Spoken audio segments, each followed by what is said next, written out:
Hey everybody, it's Chris Gore from Film Threat here on a Monday. Today, another episode of Versus.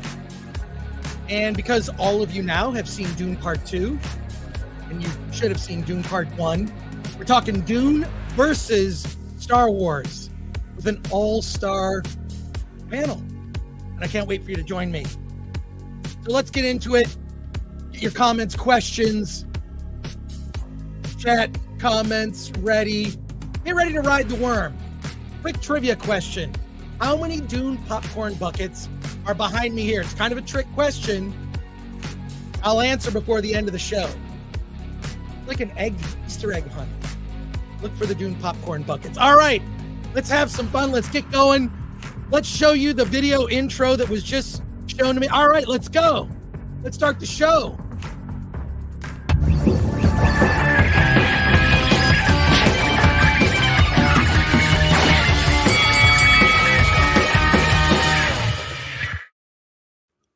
Hey, everybody. How's everybody doing today? Woo!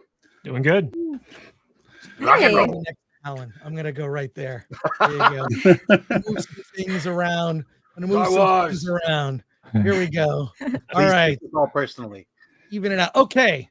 I'm ready. I'm super pumped. I'm excited because all I want to do is talk Dune Part 2, and all things Dune. Woohoo. But yeah, so cannot wait. I'm so glad Nerd Cookies, Elaine, you've probably seen the movie more than once now. Yeah, I wish I could see it again, but before this stream. But I've seen it twice, at least. Twice is all you need. All right, so let's go around and we'll have people introduce themselves. Here we go. Starting with, let's go. Oh, wait. Oh, that was not what I wanted to do. Sorry, Matt. It's what am okay. I doing? This is a better spot for me down there. So. All right, we're figuring it out. Okay, you put me in the middle, then I could be Paul Lynn. Yes, okay, I'll put you in the middle then for Paul Lynn. I gotta be ready for every question. Then come up with a dirty answer. I'm gonna put Lofty there, so we have the people who want to use avatars, which I completely respect. Use your avatar. You don't respect Lofty, me at all. I've met you in real life, Lofty, so I know what you look like. I know. You're not a bad looking guy, so there you go. But I like your avatar. Isn't it? I'll get a room. I just use it because it's I just use it because it's entertaining. I could customize it depending on the topic. I have a blue one for avatar. I got a Ken avatar for the Oscars stream. Yeah. Oh, well there you go. Oh, all right, well let's go. Starting with Matt Vader 74 is here. I'm very honored to be in the Phyllis Diller Square. That's really nice. I like it.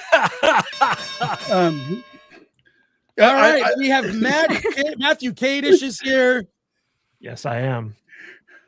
Ready to talk about all things Dune and Star Wars. And I love the Hollywood Squares reference, Vader. That's very, very of the time. All right. And Salty Nerd. Salty Nerd has become part of my Saturday morning routine now. Yeah, we love having you on. We love having you watch us. Cool. All right. And then here she is. She is a Dune, I would say a Dune scholar. Oh, well. I'm an Uber fan. I'll take that. Yeah. And thanks for having me.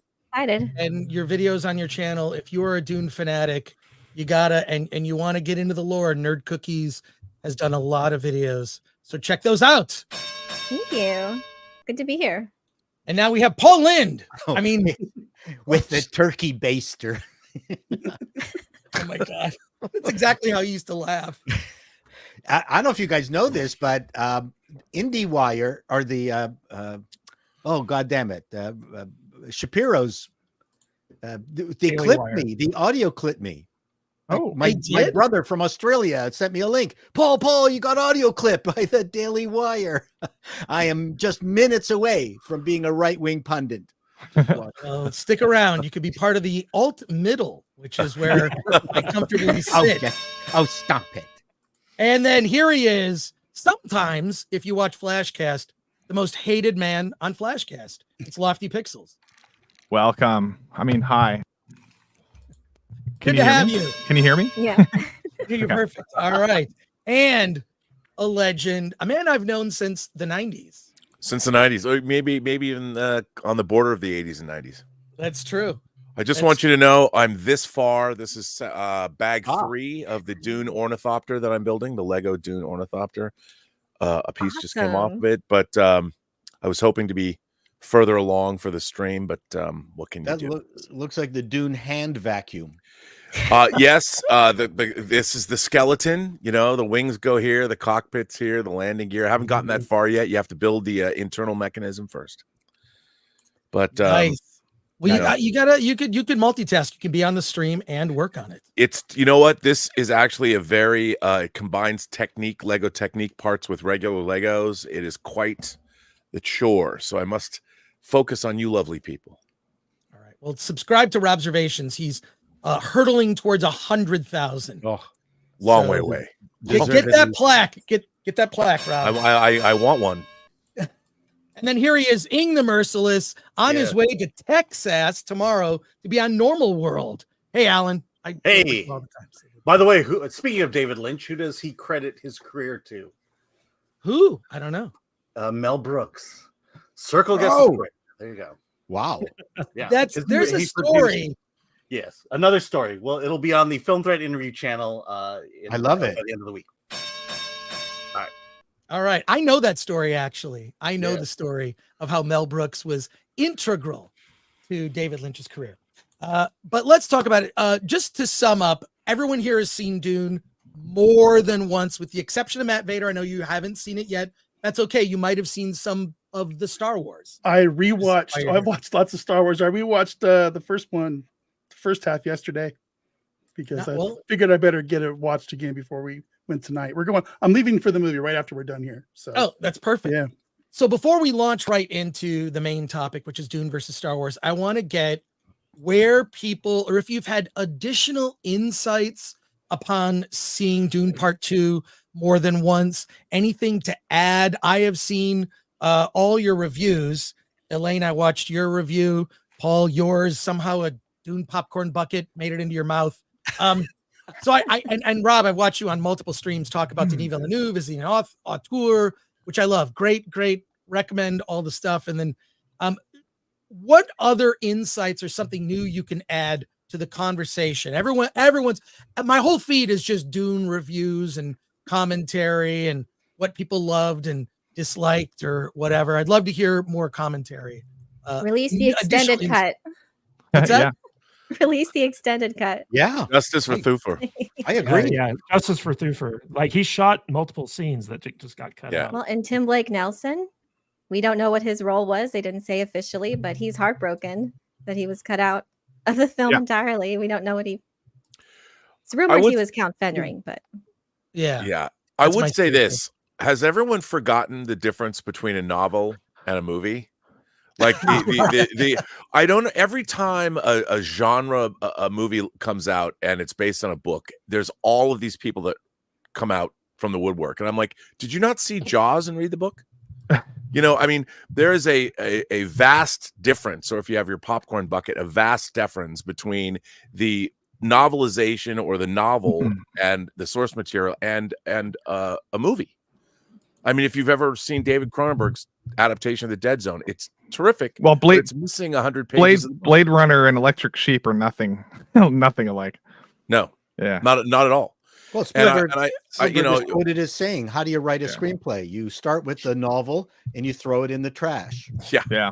So all the conversation about Dune Messiah, people are panicking about it. It's like I understand that people want to see that Dune Messiah adapted the way it is on screen, but to be fair, a lot of people also are not huge fans of Dune Messiah, and a lot of normies are like kind of unaware of the nuances of Dune Messiah. So it's like, does he really need to do it exactly the same, or can he make changes and like still be a successful like trilogy? You know, that's a really good question, Chris. None of my criticisms of the movie have to do with fealty to the book, right? Chris, one of the things none of my criticisms I wanted to do to address your question is I was absolutely struck when I was watching this movie. I saw it yesterday at how well written a lot of the setups and payoffs were, and I think a lot of people might have kind of glossed over them simply because it was like a 3-year wait between part 1 and part 2. But I like to joke that Denis Villeneuve is the type of filmmaker Zack Snyder wishes he could be. and you can see it in how he sets up these things. Like, for instance, there's this great scene between Paul and his father Leto at their family's like graveyard, and Paul's talking about how like he doesn't want to, like, he's not sure if he wants to be the Duke, right? He doesn't want to be the leader. And his father tells him, I didn't want this ring either, but there came a point where I chose to put it on because I realized I was being called to do it.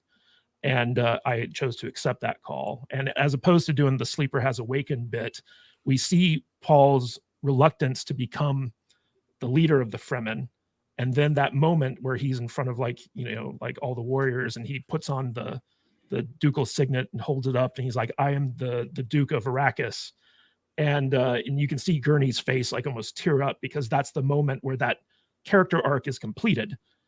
And there's so many moments like that throughout the movie. The biggest of which, I don't know if you guys caught this or not, but in the climactic, showdown between Fade and Paul, the way that ends is the exact same way that his sparring with Gurney ended in the first one, where basically that's how Paul won the fight.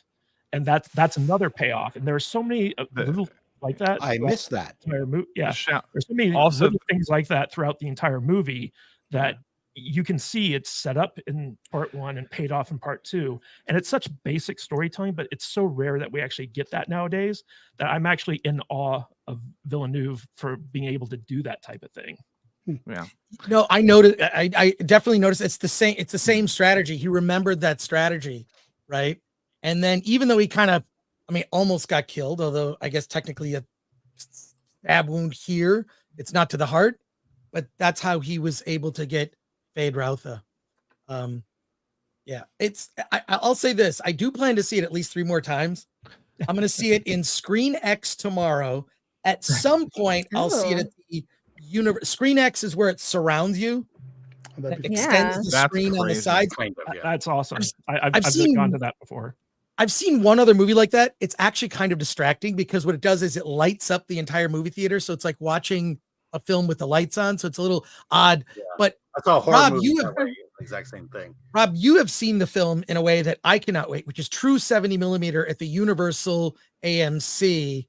You need to get a really good seat in order for it to be. You can't be in the first 4 or 5 rows. No. You got to be further up. How was that IMAX experience? No, it's tremendous. Seeing these things, the aspect ratio is a little different, but what's really interesting is I interviewed Greg Fraser, the DP, on my actually it's on the John Campy channel, but on Designing Hollywood. And what's really interesting is the process. They shot it. The whole movie was shot IMAX, digital IMAX, and then they put it through a really interesting post process to give it a more filmic look. And it has just an incredible quality to it. And not a lot of people are doing that kind of thing. And I think Greg Fraser is he's not an ostentatious cinematographer. He does incredibly beautiful work. It was very funny when I interviewed him. He was like, he just seen the finished film and he's like, I worked on this movie, but I couldn't believe how good it was. It was so funny. I'm thinking to myself, dude, you were there. You shot Rogue One. You shot The Creator. You shot Dune. But it's funny because I think what they've done in this film, what makes the film from a cinematic standpoint so groundbreaking, is they went to great pains to, like, they don't use traditional green screen. They're using sand screen and gray screen. Shooting the idea that they decided, which is not in the book, that Gidi Prime's sun causes things to be colorless. And so they shot the scene in the arena with infrared. And you see that scene where Baron Harkonnen goes from the shadows into the light to watch what's going on in the arena. And you see the color drain out. They do now that's a change that, while it wasn't in the book, I love that kind of world building, because that was something someone said, well, no one ever addressed that, but they thought, how can we make this? Or you see those fireworks that look like they were created. Although, Rob, I have heard people joke that this is Beige the movie. That's what they're calling it. Yeah, it takes place in the desert. Anyone who's gone out to the desert knows it's not a rainbow coalition of color. Matt, step outside the office and look movie. around. We live in the middle. The of first Las movie Vegas. is beige. The only thing in the stadiums I was offended by was that there were no hot dog vendors going up and down the aisles. Get your red hots right here.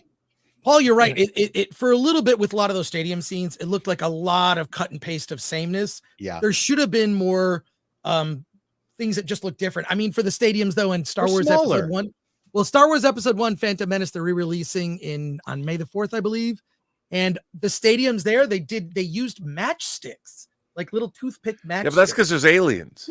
Well, that's You know, there was but more variety, at least in those in that giant stadium scene. But Paul, one of the things you pointed out, we've talked about this when it comes to just anything nerd stuff. There's you call it like the hardware porn. Is that the right term? Gear porn. Gear porn, where there's so much of that in Dune, and anything you want to say on gear porn or just porn in general? Well, I didn't need to see Zendaya nude. I had no interest in seeing that. But you know what? I wish they were selling the hardware. I thought they did a really good job of coming up with different kind of handheld weaponry that I haven't really seen, even in video games. That there was just some really nice changes to like the bazooka, device that Chani was using to attack the helicopter with. Just they really rethought everything to make it look like obviously weapons all work the same way, but it was of its time.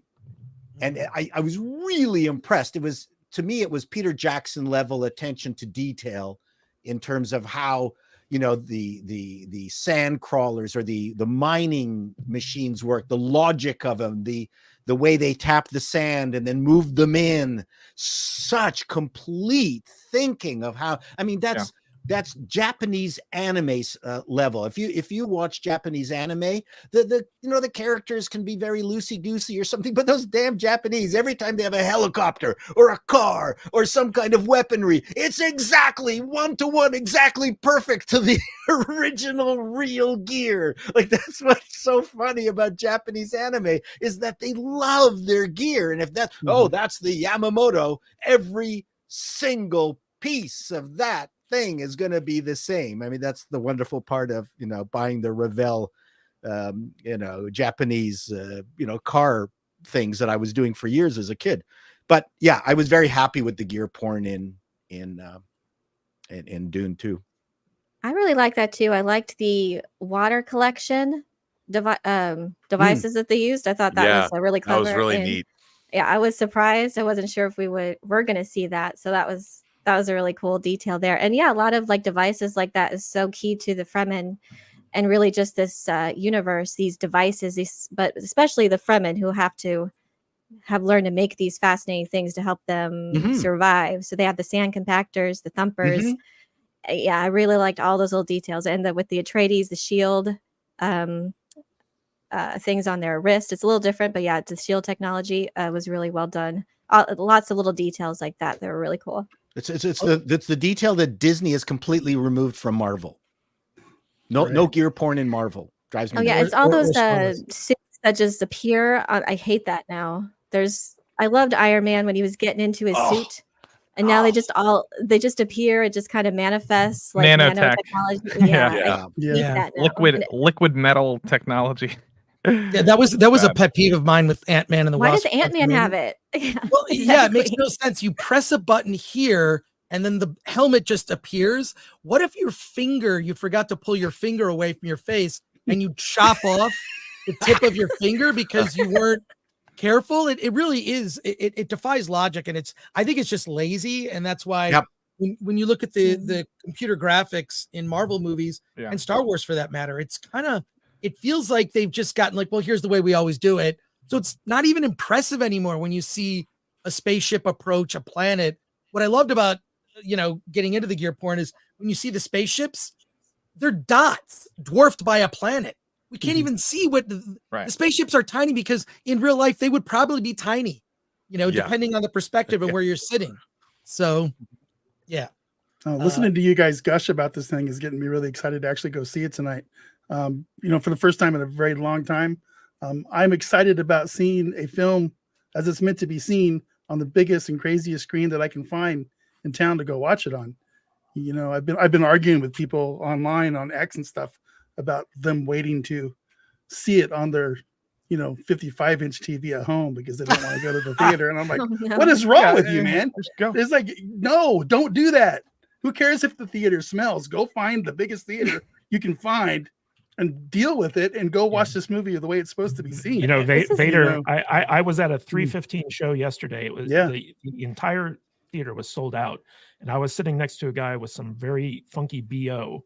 And I deal with it. I dealt with it. I watched that screen. I walked out no regrets. No regrets. Are you sure you didn't see it in Odorama? Because all I can think about is Johnny poops and pees in her suit. They all the Fremen must really need a shower. Siege to Bird does not smell great. I do have to say I'm a little bit annoyed with Chris right now because I was hoping to get one of those popcorn buckets tonight, and I hear that they're all sold out. And it's because Chris has them all in his office. Well, I bought them because one, I knew they were going to be hard to get, so I have several. But I'm gifting one to Quarter Black Carrot. Nice. From Normal World is getting a bucket. just Alan is hand delivering it. Yes. Just FYI, guys. He'll be getting that one right there. You can only get those buckets at AMC theaters. I went to a Regal. Yeah, they don't have Regal. We have the Slimer bucket, and I was like, nah, I don't want that. So no IMAX here in Canada. Damn it. Yeah. I think Matt. It is true. There's a problem with that. People are becoming really lazy about going to the movie theater, and they're also coming up with these excuses like, Hollywood doesn't deserve my money or whatever. But what we should be doing is like what we talk about, put your money where your mouth is. If we are demanding a certain quality of film, right, and they deliver that quality like Oppenheimer or like Dune 2, we should probably support them so they know that they're reaching us and like that we understand. Don't go see Madam Web for the memes. Go see Dune. You know what I mean? Just put your money where you think the value is. And if you want more movies like Dune, even if you think Dune is boring, maybe the next thing is not going to be boring. Just support good quality films in Hollywood and don't support the bad ones. I think people are doing that. They're just tracking as far as like Oppenheimer numbers so far. Yeah. It's the same as Oppenheimer. This is where cinema memories are made. This is, everyone remembers probably when they saw Jurassic Park and Star Wars. Aliens. Yeah. This is one of those movies that you remember seeing. Well, I was going to say too that when the advent of television happened in the 50s, Hollywood combated that by offering wide gauge filmmaking. You had VistaVision, you had Cinerama, you had wider screen experiences as opposed to a square Academy ratio. And to combat streaming, here you get a film, Oppenheimer being another one. I would even say Barbie provided, because the set design, the colors, it also provided a cinema experience that you don't traditionally get. Now, sure, you can stay and watch a movie or hold out and watch it on streaming if you want to, but this is a film that was designed for what a theater can do at its best, which is give you a thunderous sound field that you cannot get at home unless you've spent $1 million for a home theater system, and it provides you with an IMAX or a Dolby screen. You get the best possible visual representation on the biggest possible screen, and the filmmakers shot this entire movie in IMAX for that specific purpose. So I would argue that if you wait to see it at home, you're missing out on so much of the work that was done, especially in post-production, when it comes to Hans Zimmer's score, when it comes to the insane sound design. So all the work that was put into this film by these artisans. The same is true of, again, Oppenheimer and Barbie. We're starting to get real cinema experiences that can only be brought to you by world-class filmmakers that understand how to use these tools. And on top of that, Rob, I just want to point out the score for Dune 2. I love the score for Dune Part 1 because, it was very interesting, but they leaned really heavily on like the chanting, like the type thing. And with this one, we got more of a traditional score that was actually a theme that you can kind of like associate with Dune on its own. Like, you know, the Batman theme, Superman theme, Star Wars theme. Like, we got an actual Dune theme in this second part, and a lot less of like the chanting, you know, type of score that just hit you in the face when you saw it. I found the music. I found the score more invisible in the second movie. It was more. It was better integrated in the film, and it did not leap out to me as, oh, I'm now listening to stuff, which I prefer, to tell you the truth. Yeah, I agree. The score does. Alan, you've now seen Dune Part 2 twice. Yes. What are your thoughts? We've talked about it quite a bit. Yeah, I mean, let's see. My big thing is, you know, the thing that gets me is, you know, when we talk about how there were 3 and they're all dead now. But you know, we talk about you know, just it's been a long time since we've seen a sci-fi movie of this kind of scope and scale, probably since Avengers Endgame. And as much as we gush over it, then we get into talks of the Two Towers. And we're, it falls far short from that. But and the reason I bring all this up is just the fact that I think we've been starving for a movie like this for a very long time, for probably 4 or 5 years now, and it's finally come. And I think you know, I feel like a lot of the positive messaging coming out from us critics and us fans is just the fact that you know, our hunger has been satiated. And I wonder what would have happened if Marvel was putting out good movies? What if Star Wars was putting out good movies? You know, would we feel the same way about Dune as we would that we are now? Yeah. Well, Alan, I mean, one of the things, and you know, you and I go to the movies every week. Mm-hmm. We see whatever opens in theaters, good or bad. But I'll say this: I think the habit of going to the movies has been broken. Mm-hmm. In 2019, Disney, of all companies, had 7 movies that made $1 billion. I mean, it was like, no, there were, okay, it wasn't Disney, but Disney had many of those. That was the year Endgame came out. But there were 7 movies that were $1 billion or north of that. We might not get any movies that make $1 billion this year in 2024. So I think that the habit's been broken. And this is not, it's not as if this hasn't happened in the past. For example, drive-in movie theaters at their height in the 50s and early 60s were huge. There were 6,000 drive-in movie theater screens across the United States. Now, to be fair, that's where young teenage boys and girls went to make out, probably for the first time, and steal a kiss, and maybe more. But I'll just say, those 6,000 now number 300. Mm-hmm. Okay. Drive-in movie theaters haven't gone away, but it's a different beast. So from 6,000 screens to 300, it can happen. Things change. Obviously, radio didn't go away when TV happened. The movies didn't go away when television became huge. So these things evolve and change. But the habit of going to the movies, and are there things even worth going to see at the movies? I saw a very good indie movie, which we're going to talk about on Friday on the Film Threat livecast, called Problemista, which I think is very good comedy. You could just as easily see it on streaming and enjoy it. And I have a lot of good things to say about it. I'll talk about it later. But I think just the act of going to the movies itself has been broken, and it takes something like a Dune, which okay. So let me just give you please, one. I want to hear. Let me give one box office statistic here. I live by an Regal IMAX theater. It's just down the road, and it's in a very hard to get location out in Orange County.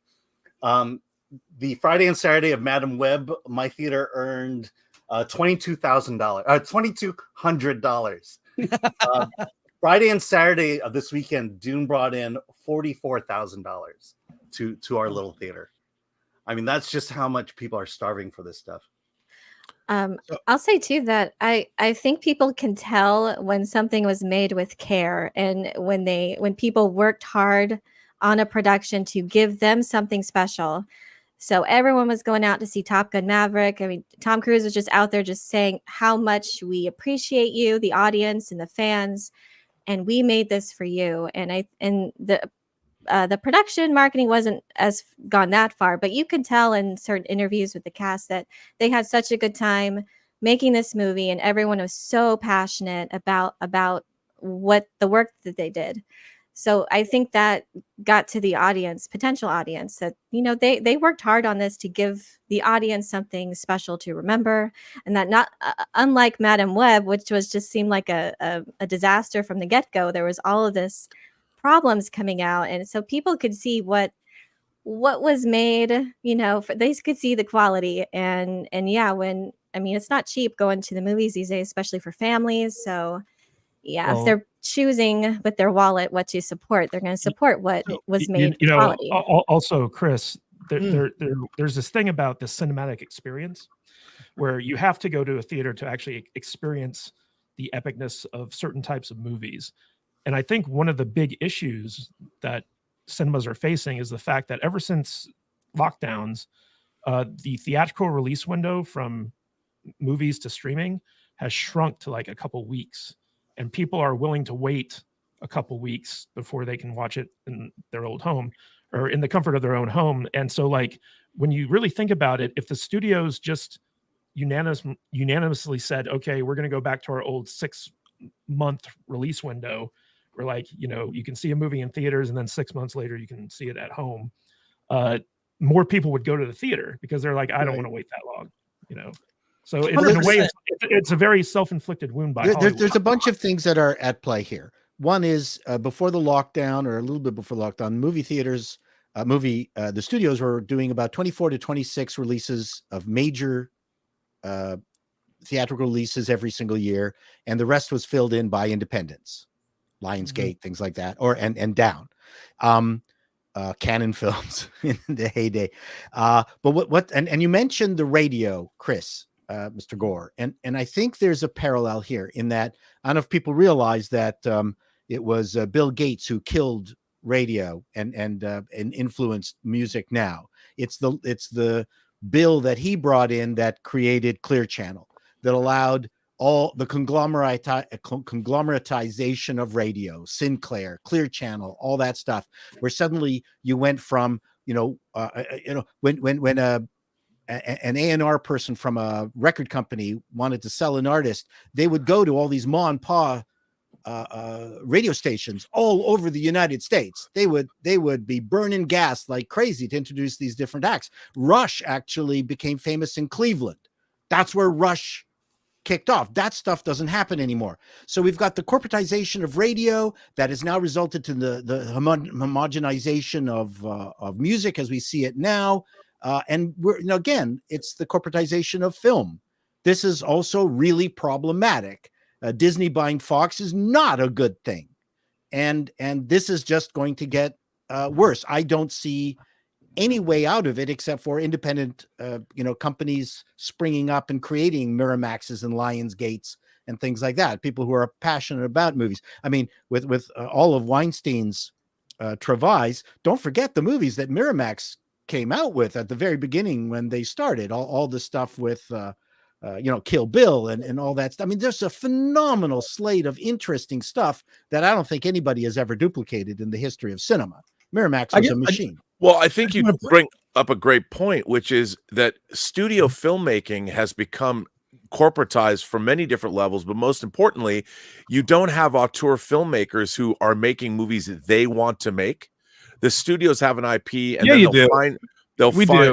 We do. Well, but they'll find, it's so rare. But they're going to find somebody to direct them, as opposed to say, like, you have a movie like Shawshank Redemption. That movie happened because Stephen King sold the rights to that story to Frank Darabont for $1, because Frank Darabont had made The Woman in the Room, and that was his first feature film. He wanted to make Shawshank Redemption, was able to get Rob Reiner wanted to buy the script from him, and he said, "Nope, I'm not selling it. I want to make this movie." So Castle Rock says, okay, fine. They organize the financing, and you have a filmmaker putting his heart and soul into a film. Denis Villeneuve wanted to make Dune his whole life since he was a kid and read the books. So you have a filmmaker that was not hired by a studio as a job. This was a calling, a lifelong calling. And the studios, when movies were far less expensive, had lots of filmmakers that were making the movies they wanted to make, that the studios said, okay, we'll greenlight this. We believe in you. We look at your track record. Now, with movies costing $200 million, $150 million, and being global product, They can't. They have like a list. There's like a list. Some people say 20. It's really about 10. There's 10 people in the world that the studios want to hire to direct films because they're the only people that can command $150 or $200 million budget that the studio can bank on. So you're talking about like Gareth Edwards, Colin Trevorrow, like those people? I don't even think those people. They've shepherded. Those guys aren't like Colin Trevorrow. Gareth Edwards made Monster for $15 million or $15,000 because he was an effects guy. That was great. And when he's working on something he's passionate about, it's tremendous. But then, look what happened. He gets to go do Godzilla, and then they have to bring in Tony Gilroy to help him do it because he hasn't worked his way up to that level yet. Right. Sometimes, like with, you mentioned, Neil Blomkamp, for example, it's a good example. District 9, good independent auteur filmmaker, and then he kind of ruined what was it? Warcraft. They brought him on, that failed. I don't know how much control. Well, no, Duncan Jones. That was Duncan Jones. Same thing. Warcraft. Duncan Jones did Moon, and that was like, oh, this guy's an up and coming genius, and it turns out, well, maybe not. I don't know, but like, maybe they got cold feet. Like like a bunch of these things flopped, and then they just decided like they're going to start working with people who will do exactly what they want them to do. But the studios don't know. They don't know how to make movies. Literally, they don't. There's no one they can tell. And the thing about that is, if you look at Denis Villeneuve, you look at Christopher Nolan, those guys Denis Villeneuve made Polytechnic. He made Incendies. He has a whole career. He made Enemy. And when he made his first feature, when he went and did Prisoners for Warner Brothers, just like Christopher Nolan, after doing Following and doing Memento, his first studio movie was a remake of Insomnia. He works with 2 stars and proves at the studio level that he can make a studio movie with movie stars. And they're like, okay, he's an indie filmmaker that's now proven himself at the studio level. And they go to him, they're like, we have our moribund Batman franchise. Might you want to take a crack at it? And he thinks to himself, do I? Yeah, and when he says Rob, yes, they give it to him. Now, Denis is an odd case because the French Canadian market is a real market. So he wasn't making quote unquote indie movies. He was making real movies for the Quebec market that also played in France. So there used to be a system in place that young filmmakers could prove themselves before studios took like a big risk on them. And nowadays it's like they're just putting in directors that the studios can control. And you see this with like Bob Iger, where he's like, oh, the Marvels failed because there wasn't enough studio people overseeing this amateur director that we put in charge of this type of stuff. Do you think Disney would trust Frankenheimer to do a Marvel movie? That would be good. I think we're talking about Disney, right? We're just talking about Disney because like Andy Muschietti was pretty successful with it chapters 1 and 2. I mean, you might not like chapter 2, but like they gave him a chance and he did it. He pulled in a lot of money for them. And then now the Filippo brothers who did Talk to Me are going to be directing the new Street Fighter movie, which is a big blockbuster movie. So they probably want to do that because they're Street Fighter fans. They do. They're big fans. And so was Muschietti was a big fan of the book. But I'm just saying that it's still in place. But you're talking about certain studios that are way more top down controlling than other studios. But the speed of this, how fast the Muschietti brothers got, or how fast the studios came in, got these guys who made a quick successful movie, put them in a movie, because I think it was more about the name of the director than it was about their actual film or the actual capabilities. But that's the problem, is that these people haven't developed their ability to make movies at scale. They go from, look at Colin Trevorrow. He makes Safety Not Guaranteed for $1 million. Spielberg likes it, and suddenly he's directing Jurassic World. But the thing about Jurassic World is that's a machine that's not going to allow a director to really put their auteur stamp on it, because Godzilla, same thing. Well, one thing that one thing that I really appreciated about when Denis Villeneuve was signed on or agreed to do Dune, and then he made sure that it was 2 films that he got initially, was that this was always his dream.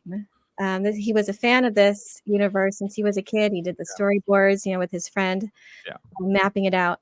But he developed his skills as a filmmaker. Like, it wasn't like he wanted to press to do Dune like right out of the gate and first off in his career. He learned how to do and hone his craft, and he cut his teeth against making these, learning the process, learning his skills for filmmaking, and then and then as a sci-fi filmmaker, he made several before he went to Dune also. So he learned all of those things and had a very established career as a filmmaker, then as a sci-fi filmmaker before he even got his hands on Dune. And compare that to the guys. Compare that to the guys who are doing Rings of Power right now, JD Payne, or with the Rey movie. Those guys had the Rey movie. They got someone, a short film documentary maker, to make the Rey movie. It's not the qualifications that I would think a big budget sci-fi fantasy film would need. Yeah, powerful women directors. I mean, they should get the girl who did maybe Past Lives, or somebody who's actually done a good movie to direct. Yeah, that's a drama. If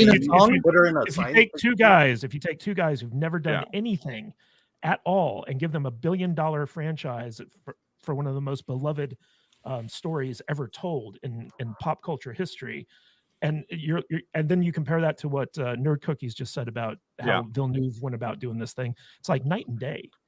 Yeah. Yeah, J.J. Abrams supposedly put in a good word for them, so he got them their job. JJ's got a great rep. But a couple quick things, and we're going to go to some super chats. But there's been some Dune related news today. One of the things that's interesting is Legendary opened a Dune shop. And let me just say, one of the great things about when George Lucas, whatever you think about his record when it comes to Star Wars movies, he understood the merch. Yeah. Even you can find old interviews with George Lucas where he talks about he's as much of a toy maker or toy designer as he is, a filmmaker. But so if you go to shop.legendary.com, there is a Dune shop. I'm not sure if the people actually choosing what gets made as merch understood the movie, but here I just got to point out this sweatshirt you can get. It's a picture. It's Paul Atreides holding a knife, and it says, "A hero is born." That is horrific. That's inspired. It seems they like haven't read the book. It seems like they were just cherry picking. Well, that was something that was said in the movie. Fear is the mind killer. But a lot of this merch just seems kind of I wouldn't say it's entirely wrong. There's just more to the story. Like there's a part in the book where it says there's no greater disaster than to have your planet fall into the hands of a hero, or something like that. Oh my God! He's the hero. That's too long. Anti-hero. They got Funko Pops, so I thought they were good. It does look cool though. But yeah, I do see. I see those sandworm bookends in my future. That's kind of cool. I wish listed a bunch of stuff. I practical things. I think Chris, you were saying that there should have been battery operated thumpers for women. Well, we're gonna just leave that at that. Also, today it was announced. How does that one work? Where is this? Dune Awakening is a video game. It is an open world Dune game. Yeah. Trailer dropped today. I'm not going to show it because it seems like we get copyright hit with everything we do here. But you can wish list it on stream. Open world MMO. You're basically, if you're walking out in the desert, you're going to get hit by a worm. There's a little 7-minute behind the scenes. I recommend you check it out. There is a trailer. It is also coming to PS5. You can sign up for the beta at DuneAwakening.com. I just think so. This is the kind of thing that Dune always lacked as just a fan of the franchise from, reading the book when I was a kid. And then the David Lynch film came out, which was initially kind of a disappointment. I've come to like the Spice Diver cut. But there wasn't a lot of Dune anything. There was a Sega merchandising. What's that? Merchandising. Yeah, there wasn't a lot of merchandising. So I'm kind of in heaven now watching this stuff. I'm definitely going to check out Dune Awakening. I wonder if you all had any thoughts on that. I liked the trailer. I think it looks cool. It's the same developers as Conan Exiles. So it's going to be like a survival crafting game, but it turns out they're adding MMO elements. So I'm thinking what would be really cool is if there's a Spice Guild global market where if you choose to be like, let's say a spice hunter, you can sell your spice to like the market, and then there's like a global economy. I don't know. Those things are really interesting to me. I what saw do you the think, trailer. Yeah, I saw the trailer today too. And it looked so our first like sneak peek at like actual gameplay. So that was really neat to see. It looked really good. It looked I was getting kind of Subnautica-esque the way it looked as far as the crafting, and that's pretty good. That's not a so that looked cool, and it's intriguing though too that they're going off of an alternate timeline, so it's an original storyline for the game. And I don't know if we want to do spoilers, but there are known characters in the story of Dune that you will get to interact with, but it's done in an original way. So like similar to other Dune games in the past, it's in like an original storyline to the game, and so that could be fun. Did anyone ever play the 1992? Yes. Oh, yeah. I did. It's a real-time strategy game that Virgin Interactive put out. It was based off of David Lynch's Dune, but it had very little to do with like the actual movie.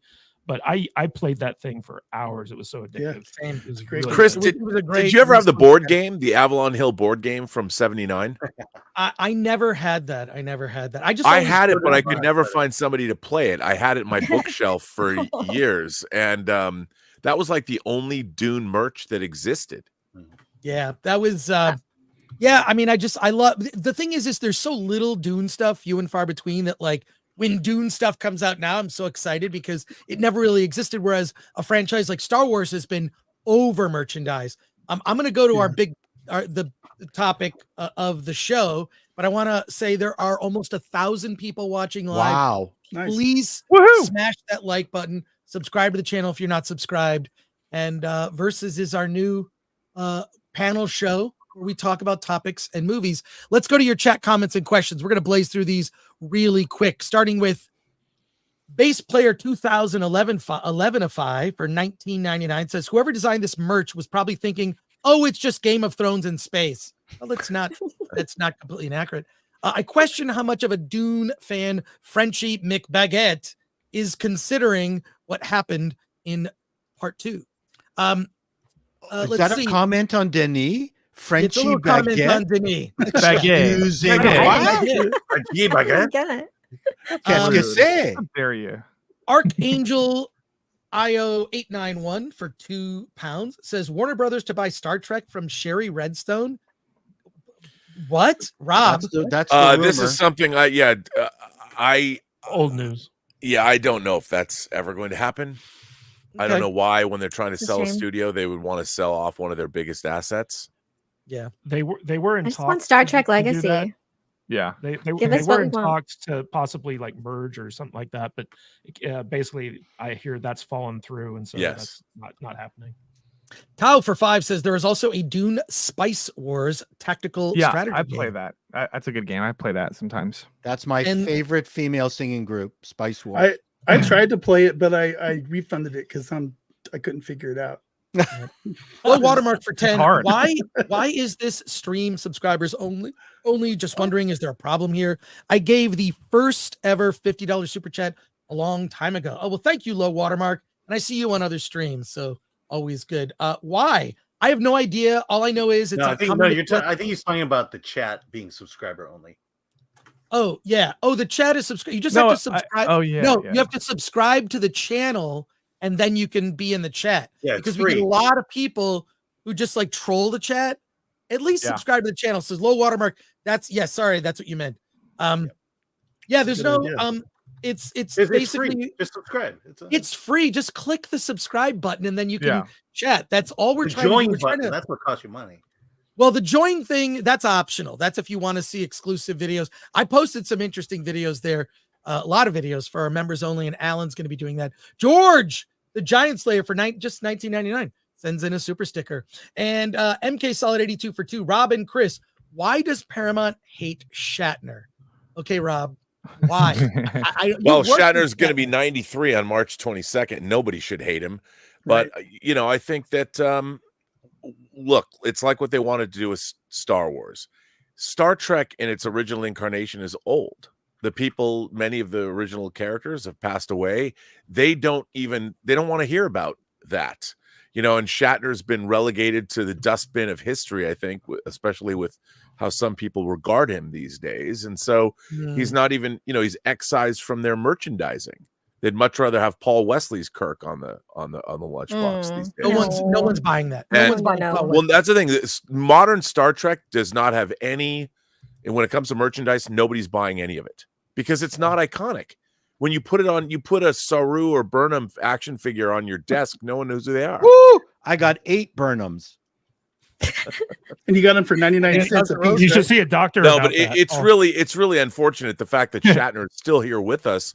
He's going strong, and that, because he doesn't exactly fit in with today's political climate, he's somehow he's persona non grata, which is disgusting to me. I don't think he's It's not exactly. like he said Yeah, he hasn't really I just think he's sort of based in common sense, and I don't.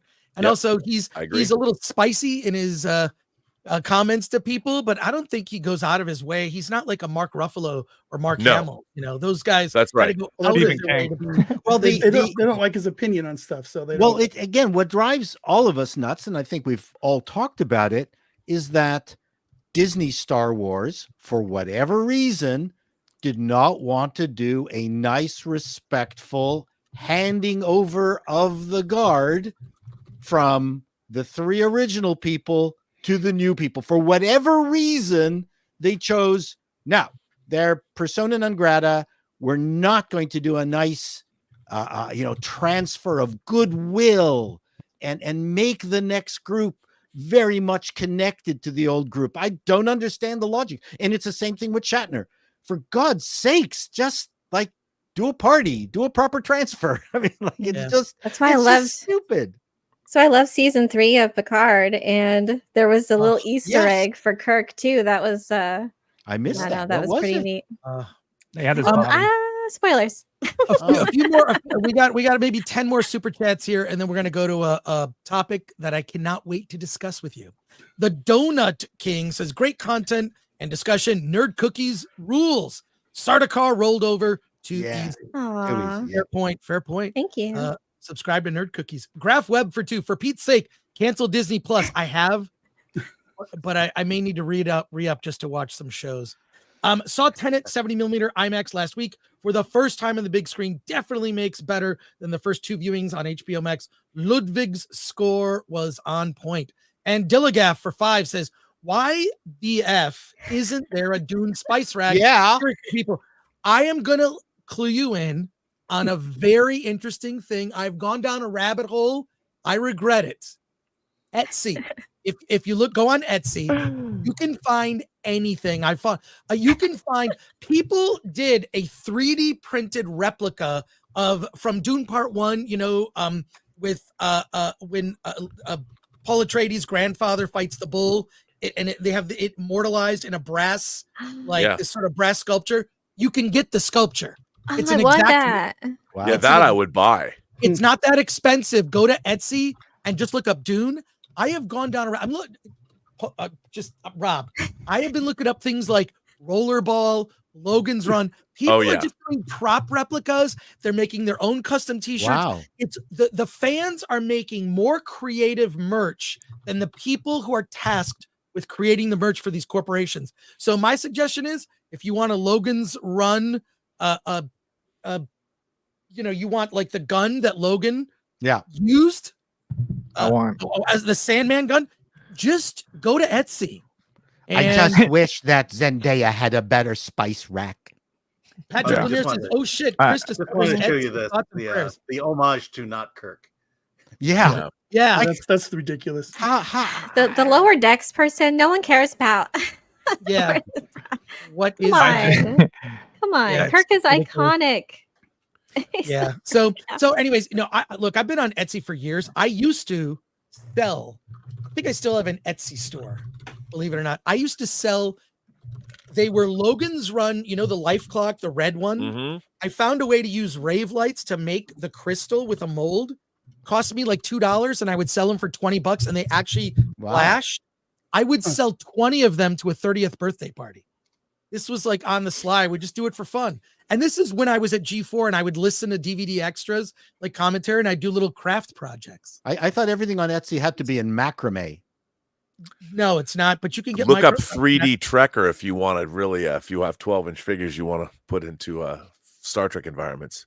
But take your pocketbook. Paul has lots of 12-inch figures, I'm sure. I've known about Etsy for years. I love it, but you can find almost anything there. Other quick comments. I would like a 12-inch. Arcade Heroes Dune 2 on good old MS-DOS was the bomb. Dave T. Get. Okay, drive-in theaters were driven out by the high cost of land and how much they could get for selling their land. I don't know if I agree with that because drive-in theaters are still very big in the South. Land is cheaper. You know what? Just like land, just like listen to Otis. Or no, Otis should listen to... It's a little bitty place, Mr. Luthor. Just a little bitty Otisburg. place. Otisburg. Superhero movies are finished. It's over, in parentheses. Dolby Cinema, IMAX, and 4DX completely changed the game. Yes, premium cinema those were the screenings are packed. Are you seeing it in 4DX? I will see it in 4DX before it leaves theaters. Yeah. What's this concern about people saying they've cropped the IMAX? I hate this rumor going around. I don't understand where. No, that is not just a rumor. Certain IMAX screens are not true IMAX. They are slightly cropped. Rob, you probably know. Well, yeah, I mean, it's like, I'll give you an example. So James Cameron has never shot an anamorphic film, meaning he's never used anamorphic lenses. What he does is he shoots in what's called spherical panavision, which is basically a square. And when he wants to make The Abyss or Terminator 2, and it's a widescreen 2.35 movie, he has a full square to work with, and then they crop the negative to create the widescreen frame. The IMAX frame is essentially a square. So when you watch it in a Dolby Cinema, you're not seeing all the information on the top and the bottom of the screen.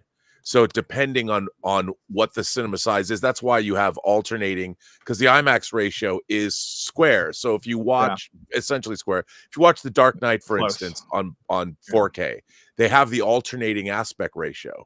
So you can see when it goes to because not the entire movie wasn't shot in IMAX.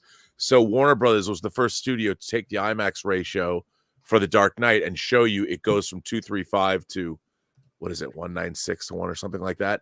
So they're playing with it, and they're using different cameras. There's digital IMAX cameras, there's film IMAX cameras. So depending on what format you're watching, and you're getting a little bit different experience. It's not like the Odyssey video game where every time you wanted to put a new color on your black and white set, you just overlaid the blue.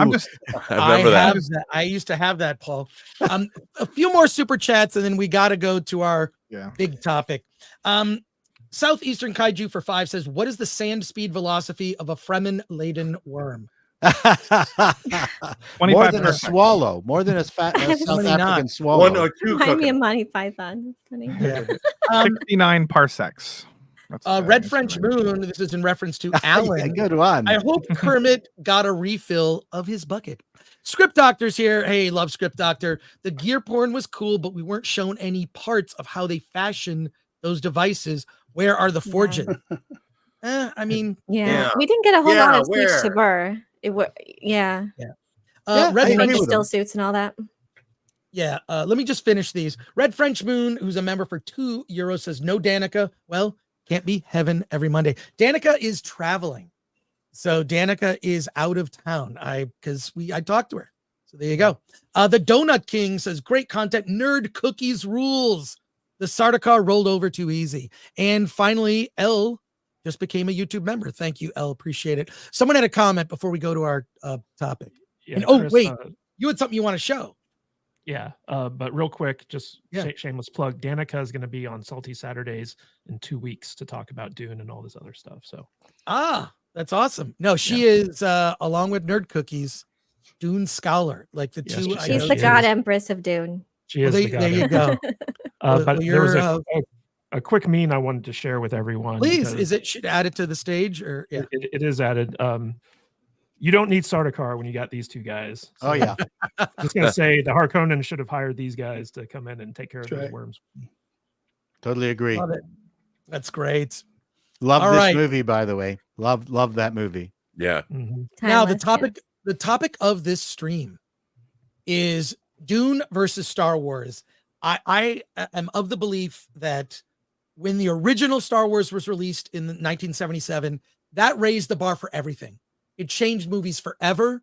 But, Jaws the previous summer, and then Star Wars created the blockbuster. And effectively, at least during that era, everything ripped off Star Wars. Everything from Battlestar Galactica to Ice Pirates. The Black Hole was inspired. Disney had to rush a movie that was inspired by Star Wars and basically took 20,000 Leagues Under the Sea, Jules Verne's classic, and spacified it and did their own version. Everyone kind of chasing Star Wars. Last Starfighter was completely original. Well, aspects of it, but I'll just say this, that I think since Star Wars, I'm not sure really if science fiction at the movies has been rare, real science fiction. Dune, I think, has changed that. Dune changed it, but it's not as if, to me, it's not as if Star Wars was above criticism. I present to you an article that was published in Sci-Fi Universe magazine in the 90s. You can find it on filmthreat.com. There will be a link in the description of this episode for this article. Rob, you were around when an article called The 50 Reasons Return of the Jedi Sucks. Yes, I was the critic at large for Sci-Fi Universe magazine. You were the critic at large. This article is written by a guy at the time that I hired at Film Threat, who went on to work on a video game magazine. We were all doing these magazines, who then wrote this article for Sci-Fi Universe. His name is Dan Weber.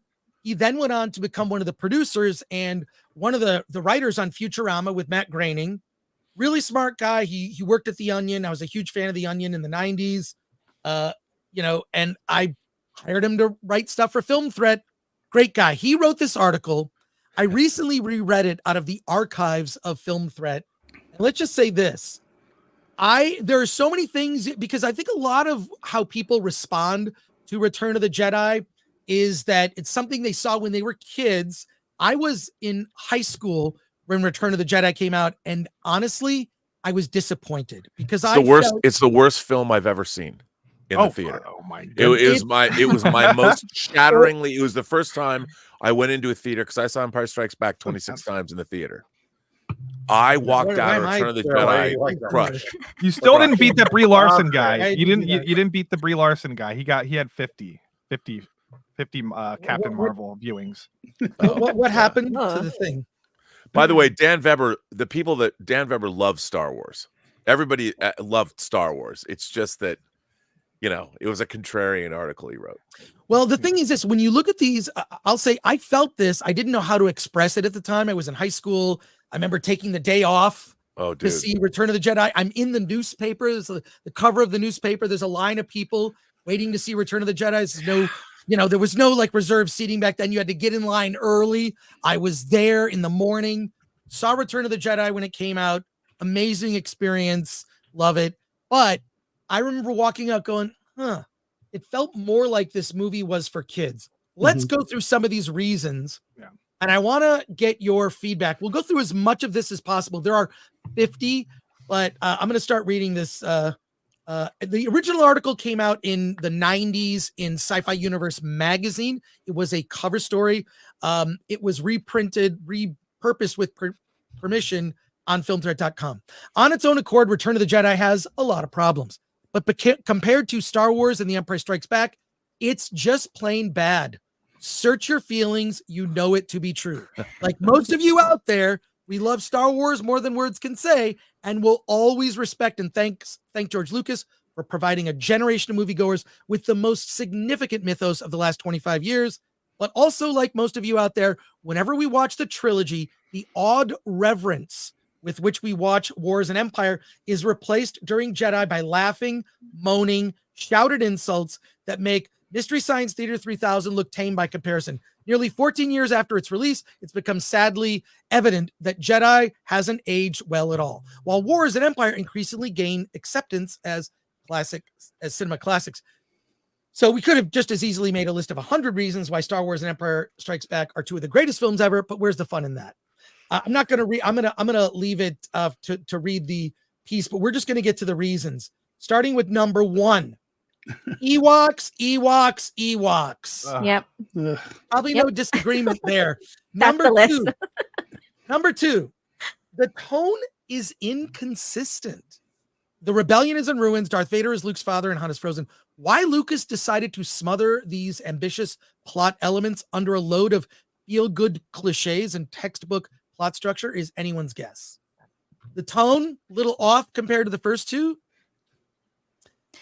Yeah, I agree. It flips around, or it cuts to all the different people. At a certain point, it kind of throws off the tone, especially at the end with Luke and the Emperor and back to Endor.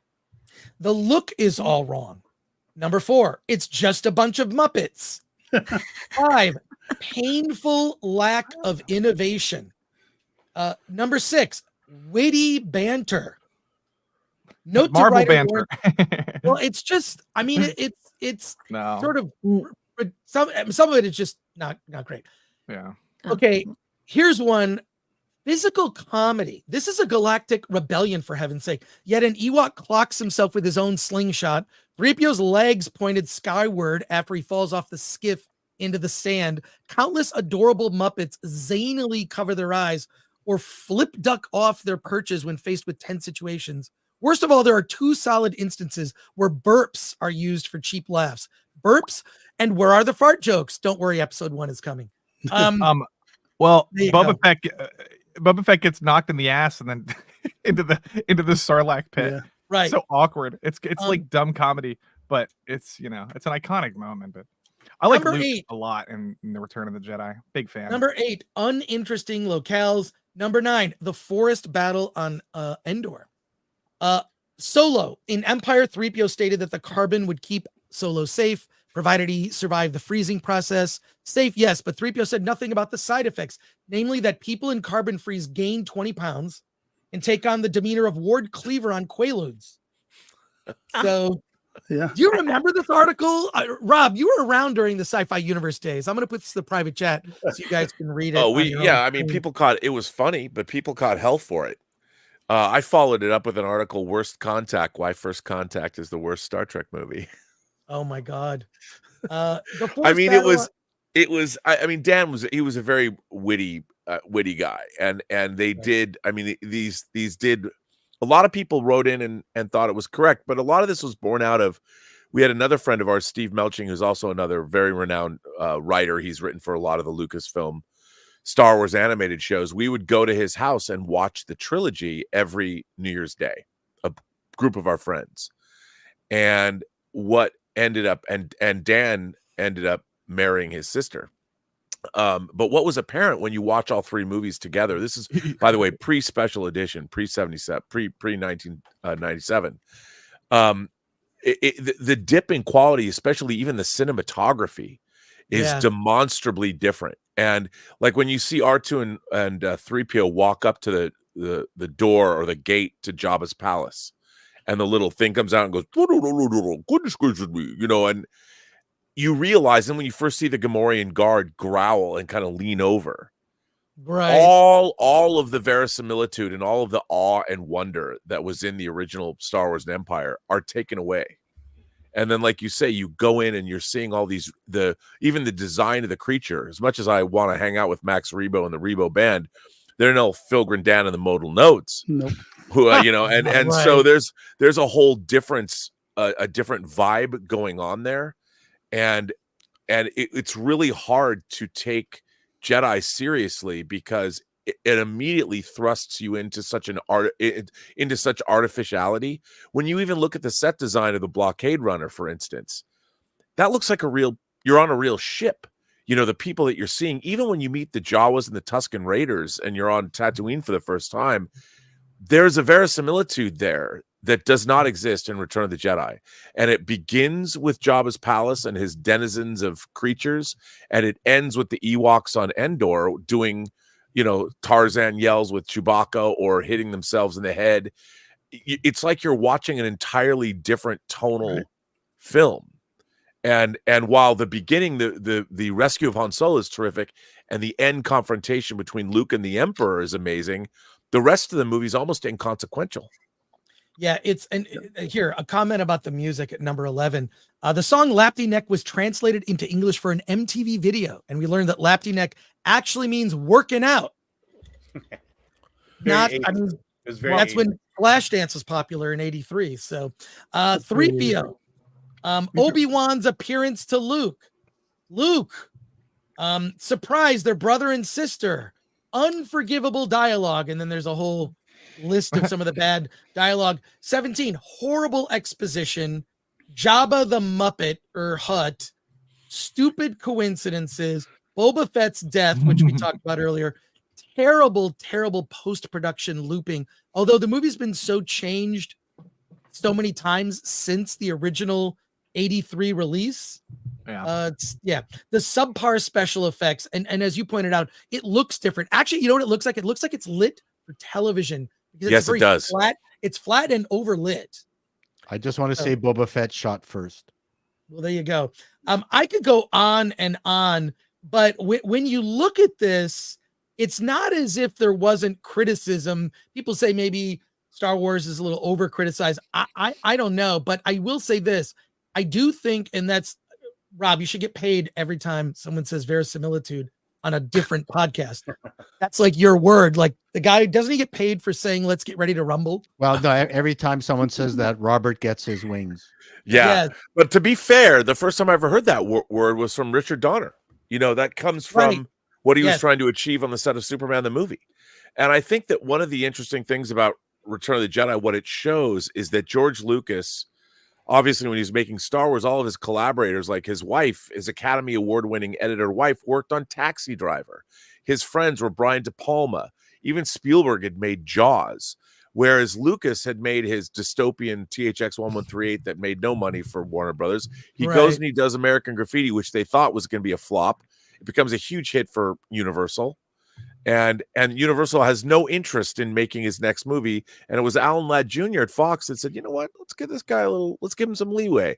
But when he made Star Wars, while it was all of his ideas, it was his collaborators that were making those great 70s, call them counterculture movies, that came in and were able to shape Star Wars and make it into what it turned out to be, which was, it was a fairy tale, but it wasn't a fairy tale for children. It was a fairy tale for everybody. And a lot of it was based on Dune. A lot of it came out of what Frank Herbert was doing and what J.R.R. Tolkien was doing, and all of those things, and Japanese science fiction, and Kurosawa's movie. And as you watch, because obviously if you read the Rinsler's coffee table books on the making of the three movies, which I would recommend because they're incredible, you know, Lucas didn't have very much day-to-day involvement in the making of Empire. And the movie went so over budget, it almost bankrupted Lucasfilm to the point where Gary Kurtz had to get a bank loan, which he couldn't get. He had to get it from the Bank of Boston to make payroll. Fox almost came in and said, we'll take care of your overages, but you have to give us the merchandising rights back. And so Lucas did not want what happened on Empire, which is a movie he doesn't particularly like, to happen on Jedi. So he sort of brought back control and was there the whole time. And basically Richard Marquand did what he wanted people to do. And so Jedi has more of Lucas's sensibilities than either Star Wars or Empire. And you could see where he was coming from. You're muted, Chris. You're muted. You could see why the prequels were the tone that they were, kind of whimsical, more like Jedi. But I'll say this, a funny story about Empire Strikes Back. You probably know it, Rob. You and I know a lot of the same things. We know things and we drink. But the story about the line, I love you, I know, when Harrison Ford just said, this is a stupid line, Han Solo wouldn't say it because in the original script, it was, I love you too. They shut down production for almost half a day, which is expensive, and said, this is not, there's a different line. It was, you know, we of course know what the exchange is. And then when they finally showed it, it was like a test screening to get reaction. Everyone laughed when Han Solo said that line, and George Lucas, not understanding that, leaned over and said, see, the line doesn't work. They just laugh at that. It was it was so in character for something Han Solo would have said, and George Lucas still didn't get it. I think that really the reason the third Return of the Jedi is so off in tone is because Gary Kurtz wasn't involved and Marshall Lucas was less involved, and their marriage was falling apart.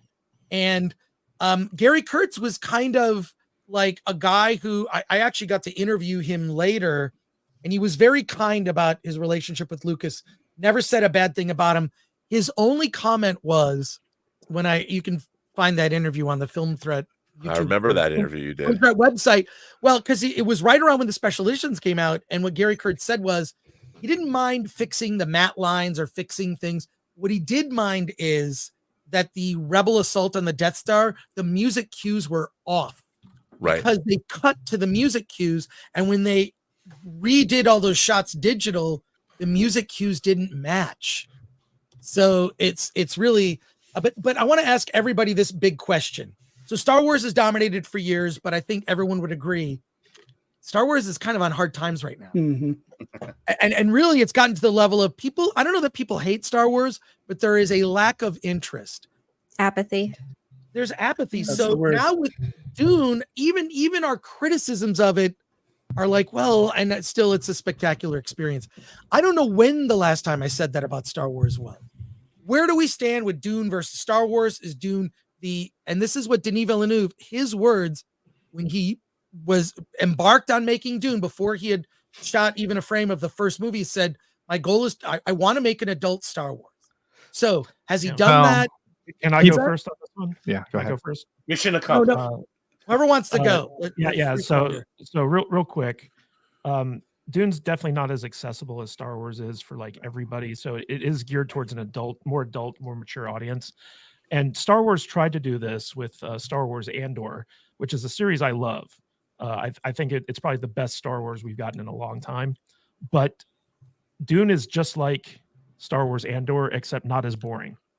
That's the big difference. Is like it's made for adults, but it's slower paced, but there's actually like Dune part 1 and part 2 don't have pacing issues. They're actually very well paced, even though they're a lot slower than what most audiences I think are used to for like, big cinema releases.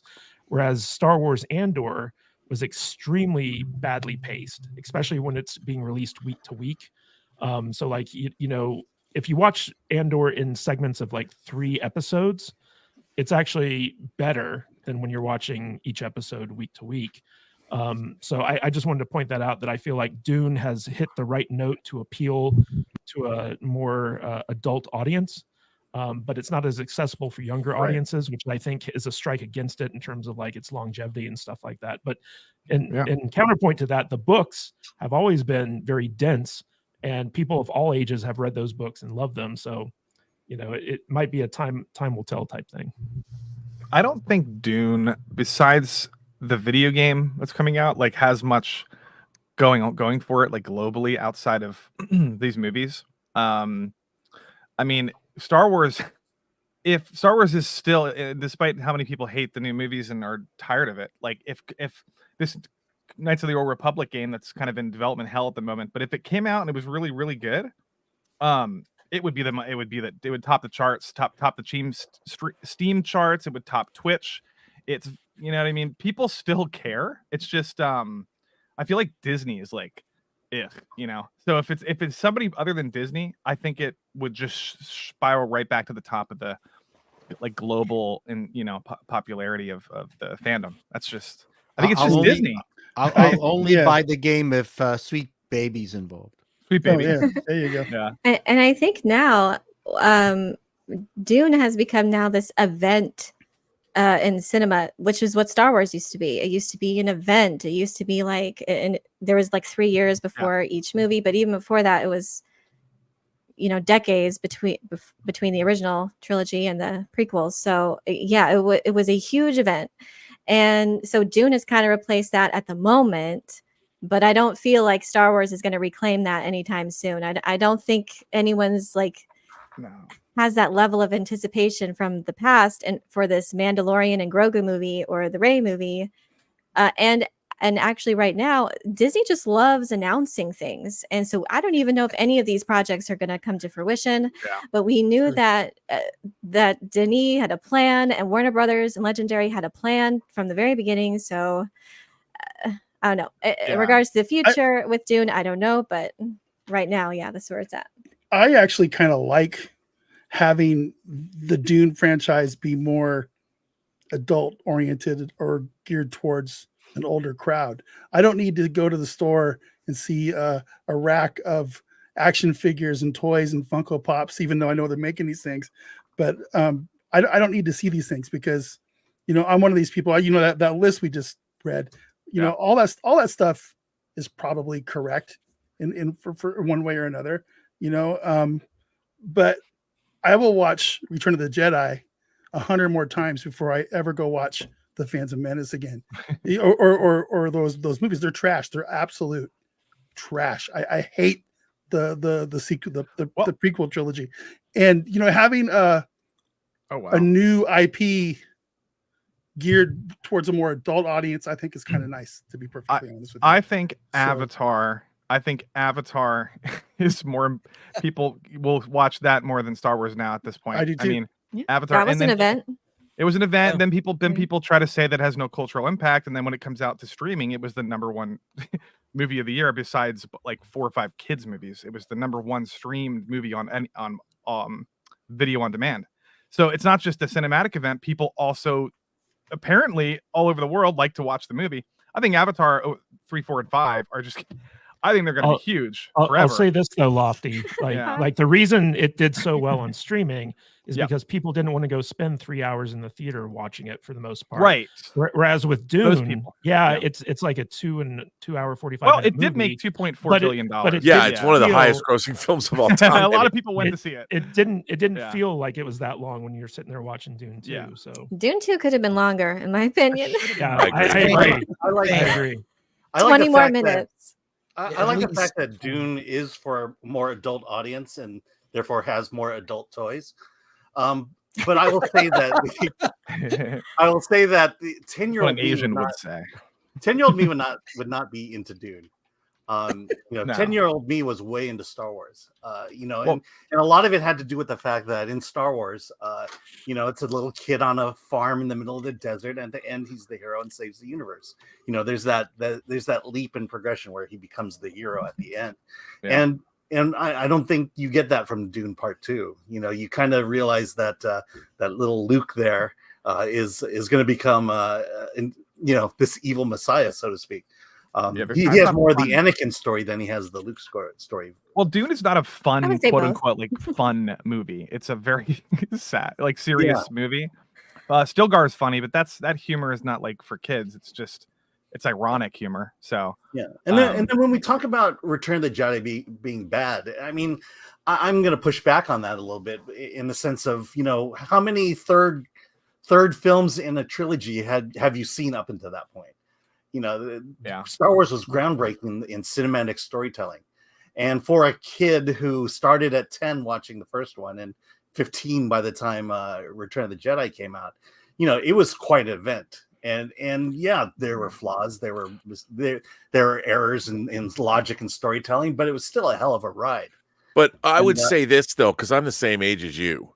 Mm-hmm. And in the wake of Star Wars and Empire, we had things like Alien, and then we had in '82, you had John Carpenter's The Thing, you had Blade Runner, you had The Road Warrior, you had Raiders in '81. You had Star Wars up the game and changed science fiction, fantasy, and to a certain extent horror cinema forever. And the level of, because pre-Star Wars, you could look at the 70s dystopian movies, you could look at Soylent Green, you could look at the Omega Man, you could look at the Ultimate Warrior, or Rollerball, or Logan's Run, Planet of the Apes. These were fine, but it was very much a certain tone, whereas Star Wars brought back a swashbuckling, fantastical, all ages fairy tale. But that wasn't science fiction. It was masterfully done, but it opened the door to so much great stuff. And when you got to Return of the Jedi, after what we'd seen after Star Wars, in the wake of Star Wars, it felt like a real step backwards, as opposed to, like, I was expecting to see the Apocalypse Now of Star Wars movies with Jedi, because the stakes were so high. You wanted to see something that was the Return of the King. And when they gave us a Death Star again, we already knew the Death Star could be blown up.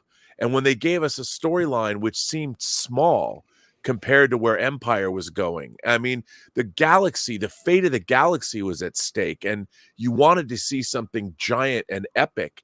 And instead, you got this little self-contained story that sort of took place on this world that wasn't, I mean, we've never heard about Endor again. And then they went and made 2 Ewok movies for TV. Of which I was one of the characters. And a theme park ride. It was a betrayal of what I think the audience's expectations were that were set by Star Wars and Empire, because Empire brought up those emotional stakes. They were very much adult stakes. And then Jedi gave us a kids movie. Well, let me make it. Let me give you a different perspective. I mean, I'm not disagreeing with you, but no, go ahead. I disagree. So, when I first saw the Return of the Jedi, when I saw the Ewoks, the first thing out of my mouth to the person I was sitting next to was Christmas. Okay, there's your toys for Christmas. That's the first thing that came out of my head. I mean, these were done on purpose. However, not only this movie, but movies of other people whose work I respected, it was of a time that to me was more similar to albums. So, you like Steely Dan as an example. Not every Steely Dan album is going to be great, sure, but you know that they're going to put some effort into it. I didn't think The Return of the Jedi was the best of the three, but at no time did I feel that it was just a cynical piece of work. So I could bathe myself in it and go, very true. I could just go, this is the third Yes album. Maybe not my favorite, but it's a Yes album. And I can like it. Yeah. So I kind of approached it in a more looser, less critical way that way. I mean, that's my point. I mean, the third movie had never been done before up until this point. And, this is the first time we ever saw a third movie, something to close the book. And I think at that time in storytelling, especially with the TV heavy crowd we were, it was a satisfying end to the chapter for me. Well, the fight with his dad was great. I mean, that's a... No, that was, like I said, it was a conclusion to Darth Vader's story at that point. Yeah. But I mean, I don't know if it was the first third of a film. There was in pop culture, but definitely not. Maybe in Any Which Way You Can, Every Which Way But Loose. What was the third monkey movie with Clint Eastwood? Was there a third one? No. But I will push back against Matt Vader a little bit. 3, is that what you're? Yeah. But the prequels, I think, have aged. The prequels have aged better than the sequels. If that argument. Sure. The prequels have aged better, especially when it comes to when you look at politically the landscape, how democracy slides into totalitarian rule. You're looking at the prequels now going, oh, maybe George Lucas was making a comment about something. And when you look at even episode 1, look, Jake Lloyd is just miscast. Oh, yeah, for sure. Jar Jar has too much screen time. I don't have a problem with Jar Jar. There's something cute and all the Gungans have too much. The whole Gungan politics screen time is stupid. But if you cut back on those things, you really edit it. There's a good movie in there. I saw a cut, and Rob, I know you know about this. East Coast and West Coast cut of Star Wars, the Phantom edit. It's phenomenal. Someone redubbed Jar Jar's voice as like proud warrior race, and he's subtitled. And then his screen, all the dumb things that Jar Jar does are cut out of the movie. Yep. It's a completely different movie. The Phantom edit is great. The Phantom edit. Check it out. Someone should do an HD version of it or a 4K version, just to like show how episode 1 could have been good. And even Jake Lloyd, if you cut him to, I just think also Jake Lloyd too young. Should have been a 13-year-old boy, because that's when a boy becomes a man, or at least getting into adulthood. He was too young. What is he, like 9, 10? Anyways, Matt Kadish, you had a comment that I thought was interesting. Oh yeah, before we get to that, just Qui-Gon's the only one to ever die from being stabbed by a lightsaber. Yeah, I hate that. I hate that. The Dune, the book, came out in the 60s, and then Star Wars came out, what was it, like 78, 79? 77. A couple years off. But if you really look at Star Wars, the amount of stuff that Lucas ripped off from Dune is just staggering. Like, Dune had a very heavy influence on Star Wars. Tatooine's basically Dune. You have the evil empire. You have the child whose family is murdered, and he's forced to, kind of go out and become this leader. There's so much stuff in there that that was obviously cribbed from Dune, that had definite influence on Star Wars, in addition to the Kurosawa stuff and the hero's journey, or Hero with 1,000 Faces book from Joseph Campbell, and all that stuff that Lucas kind of studied. But Lucas is always someone who's worn his influences on his sleeves, but I've never really heard him talk about how big of an impact Dune had on him crafting Star Wars. And it's undeniable at this point that there are definite influences that have always come from, especially if you've seen Jodorowsky's Dune, the documentary, right? Where you see how many movies basically pulled from, this movie that never came to fruition, especially like Aliens and stuff like that. So yeah, I find it interesting that there's even this debate, because without Dune, Star Wars just and I would wouldn't be how it is. And I would say that Dune was influenced by Foundation. I believe Foundation was the grandfather of intergalactic sci-fi. Mm-hmm. And Beowulf, I think Frank Herbert said, those kinds of fantasy stories of treasure hoarding dragons, he said influenced his story. I mean, Dune is fantastic. I mean, you can tell the influence. But it's weird. I wonder if Denis is in a point, because at some point twins may be born, right? And the idea that there were twins in Star Wars, there's so many. Even the idea of Baron Harkonnen being Paul's grandfather, that's I am your grandfather. Yeah. I'm glad that line was not in Dune, but there are so many things. I wonder if at some point he's like, I got to hold back. People are going to think I'm ripping off Star Wars, but it's the other way around. Well, also the literary, all these guys came of age in the 60s, the late 50s and 60s, and literary science fiction, whether it was Asimov, whether it was Arthur C. Clarke, Robert Heinlein's Stranger in a Strange Land, which surprisingly has yet to be made, had a huge influence on all these guys, Tolkien as well. And people were reading Lord of the Rings in college. The counterculture was very much into Tolkien and Frank Herbert. So these things were all permeating, especially the drug culture and all that. Where's our movie of Snow Crash? I don't know, but we're getting Neuromancer as a TV series. Snow Crash, by the way, is still one of the most entertaining books I've ever read in my life. The first page, at the first page, you're locked in. Yeah. So I mean, I love George Lucas as such. He was such a visionary, but there were obviously as far as writing and dialogue, he needed that team of people behind him to create these movies. But he needed the mythology. He needed Francis Ford Coppola around telling him his ideas sucked and to do better. But at least he created. Sorry. Yeah. Well, it's kind of funny if you ever saw that documentary on the making of the Phantom Menace, where basically everyone was just sucking his D, and it was like, if he just had a couple people there to kind of tell him, hey, George, this isn't a good idea. Maybe you need to go back to the drawing board with it. The prequels might have been better. Is all I'm saying. Yeah, he's very much a visionary. The overarching scope of his mythology, that's where his strong points are, and I think that's why Star Wars has become such a multimedia juggernaut, one of the most successful franchises in history, was because he could see the bigger picture. That's where his strengths lie.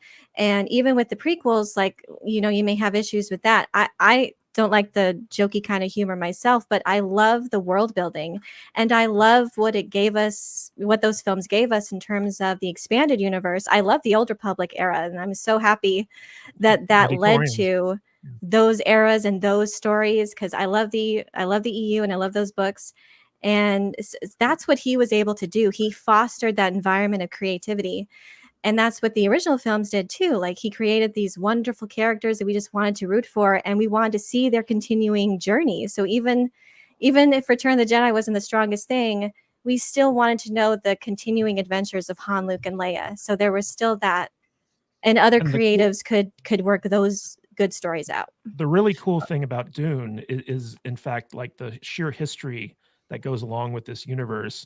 And unfortunately Frank Herbert never got to finish what he had planned, and it kind of ended on this idea that there's another bigger threat out there that's on its way, and Paul and Leto II were trying to basically prepare humanity for when this huge threat gets here. So it'll be interesting to see where this franchise goes going forward.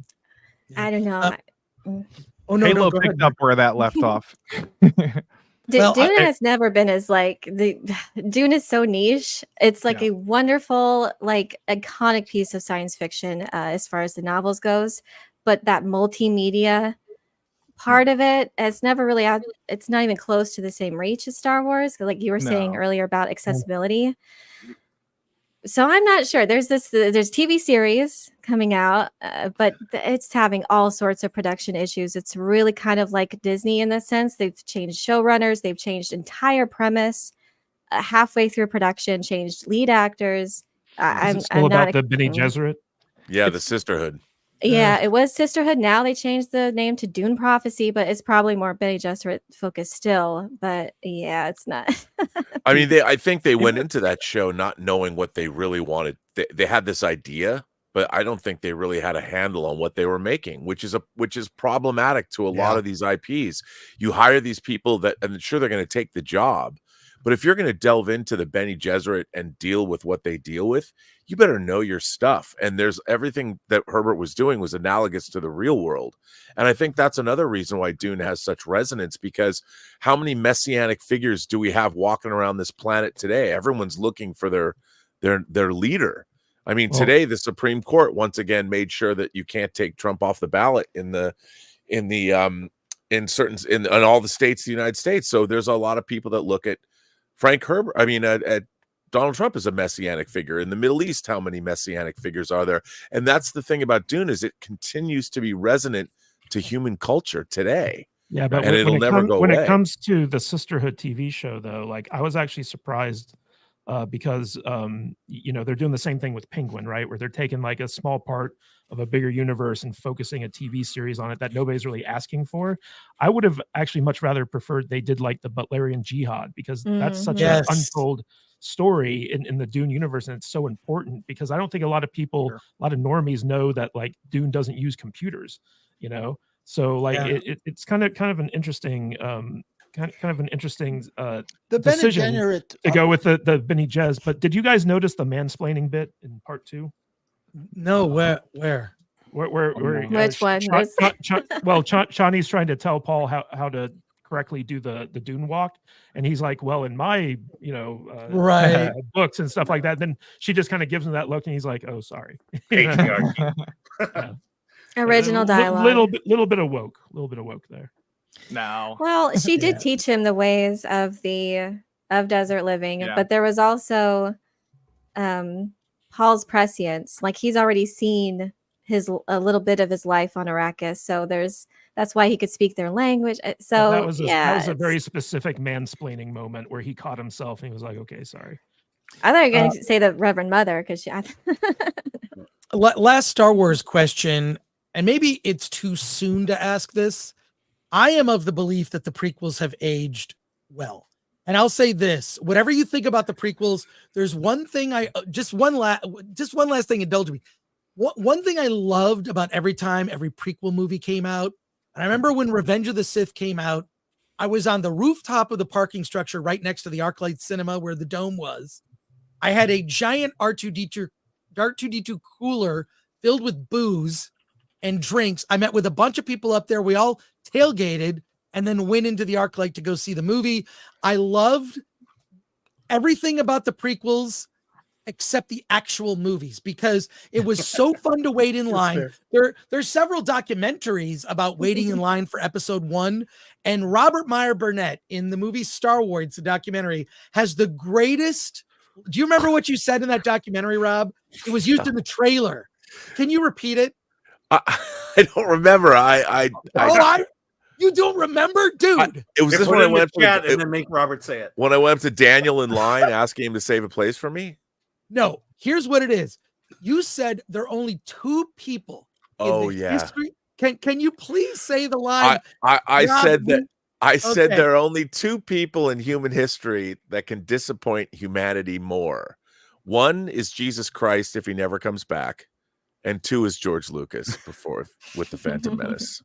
Yeah. No, George Lucas if he makes a bad movie. If he makes a bad movie, yeah. And you were prophetic when you said that. It's such a great line in that documentary, Star Wars. I love.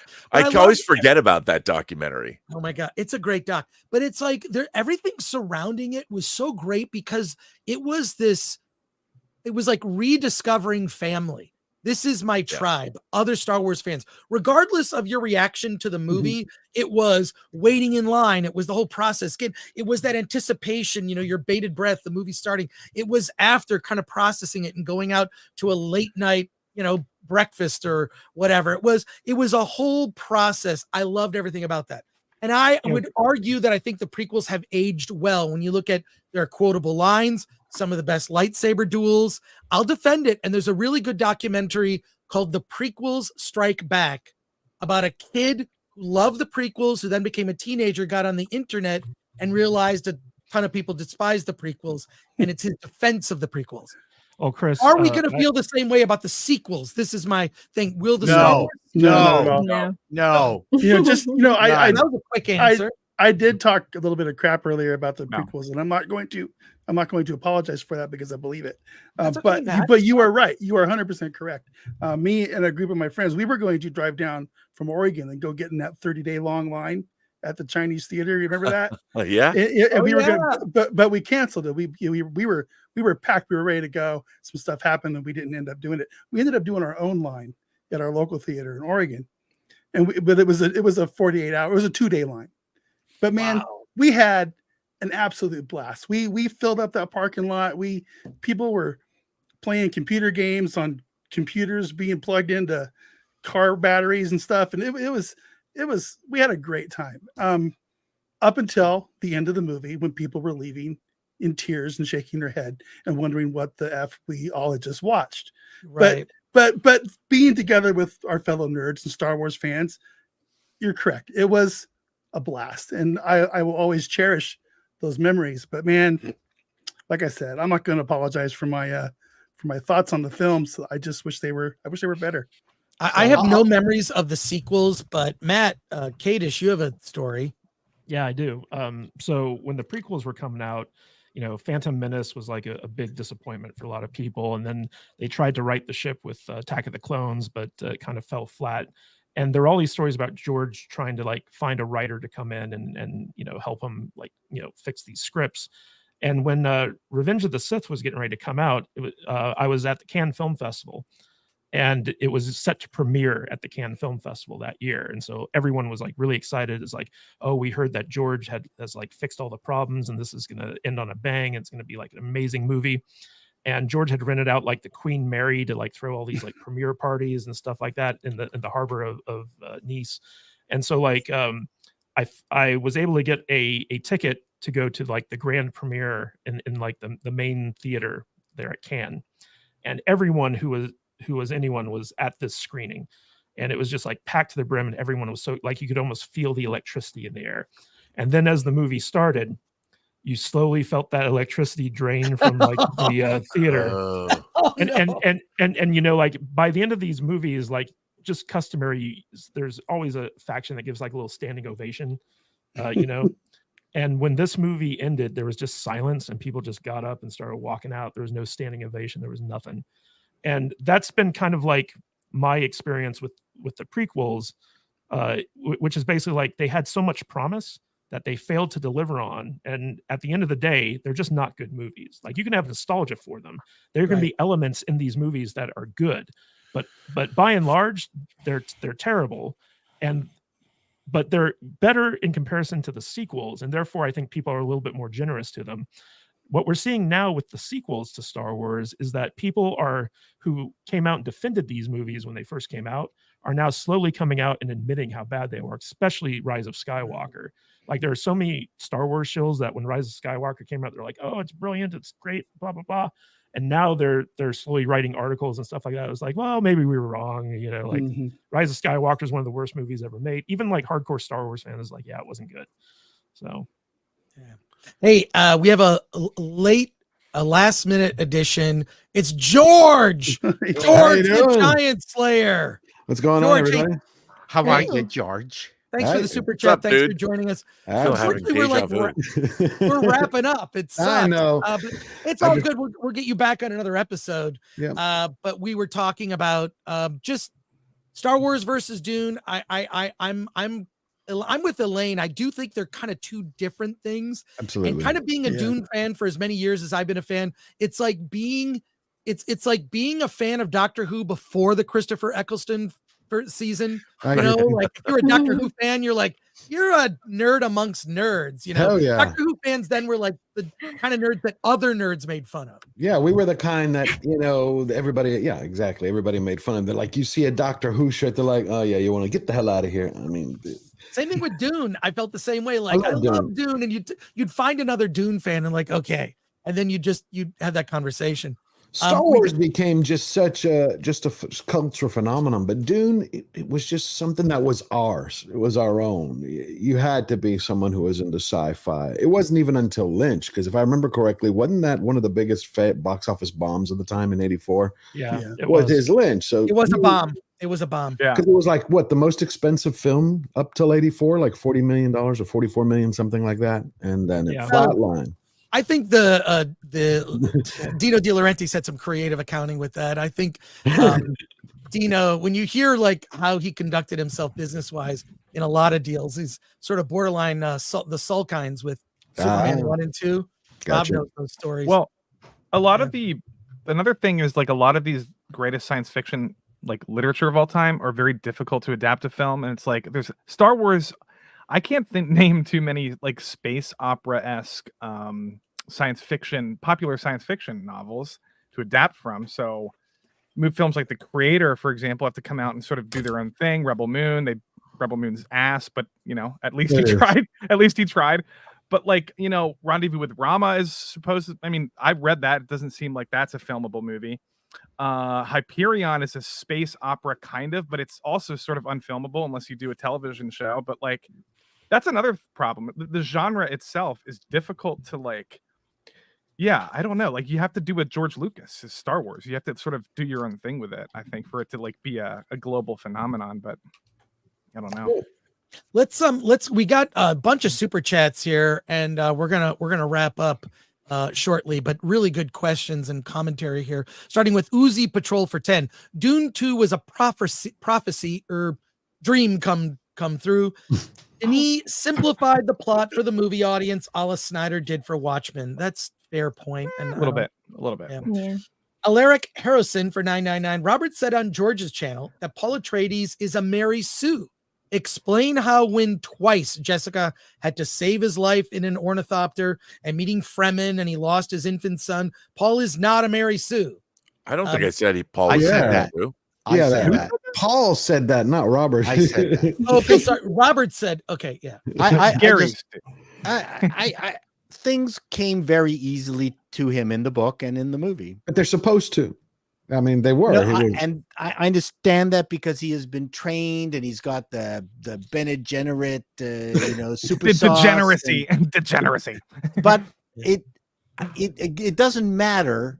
It would have been nice. When his son died, yes, I completely agree that is a big deal and it's not in the movie, right? But I never really felt that he was in any kind of danger or threat in the book or the movie. Really? That's part of the point though, because the fact that he is in no threat, a danger at all, and he could do whatever he wants is part of the Messiah complex. I understand. It's so easy for him to take advantage of these people, and his training and his childhood was just like preparing him for this. It's very sort of. It's why he fights himself. It's why he fights himself. He knows what's going to happen. I don't mean the Mary Sue in the sense of Rey in Star Wars, where suddenly within a couple of minutes she became a Jedi master. Well, Anakin's sort of a Gary Stu. Anakin. Yeah. I see your issue is like, things may come to. I think they really need to have that internal struggle because there is a lot, especially with the weight of destiny and prophecy. There is so much going on inside Paul's head.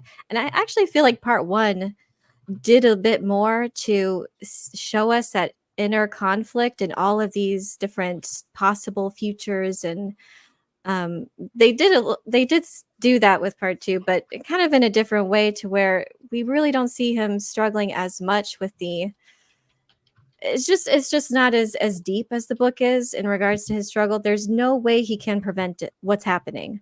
And even if he died, it still would have, the Holy War still would have happened. So it's just that weight is what it is. Like he has all these superhuman abilities because he's been conditioned and he knows the future. He has all of these superhuman abilities, but it's really that internal struggle that he's dealing with. That is the crux of the story. And I feel like they could have absolutely, elaborated on that a bit more. And it just wasn't a ripping yarn for me. Yeah. There's some good stuff in it, but I love Dune, but I love the world building. Another thing I really loved about what Denis Villeneuve did with this movie is that Paul, of course, he is a product of controlled genetics, but also from birth, he's been trained in the ways of culture, in the ways of fighting, in the ways, I mean, he's an exceptionally well-trained and well-educated person. So to the Fremen, he already had messianic qualities that they perceived, but for him, he was just royal born, and he got the best that he could get on Caladan. So he, in addition to the prophecy, in addition to which was BS anyway, he fulfilled those things simply because of who he was and where he came from. And that was another thing about, like, Cheney talks about her coming from an aristocratic background. I mean, you know these things that I know nothing of. And the Fremen know nothing of it either. So as soon as he comes in, he's way ahead of them on many different levels. And what I really liked in the movie is that he's using the Fremen because he wants to get revenge for his father at the end of the day. And then, you know, he kind of gets caught up in his own press, you know, but he's still in this movie. And I'm curious to see if they make that change, because he just wants to get rid of all these assholes. Well, he does. I love the movie. I found it hypnotic. I know y'all are wrapping up, but for 2 seconds, my only problem was the way he was written. Like, it's like Denis Villeneuve left out parts of it. Like when you look at the Spicer cut, I don't know if everybody has seen it. Chris had told me about it a few months ago, and I watched it. I think I watched it like 5 times. But there's a scene which they pull right from the book when the Bene Gesserit, when the Reverend Mother's testing him for the first time, right? She puts the Gom Jabbar next to his neck. In the Spicer cut, just like in the book, she didn't realize, but she actually pokes him and it breaks.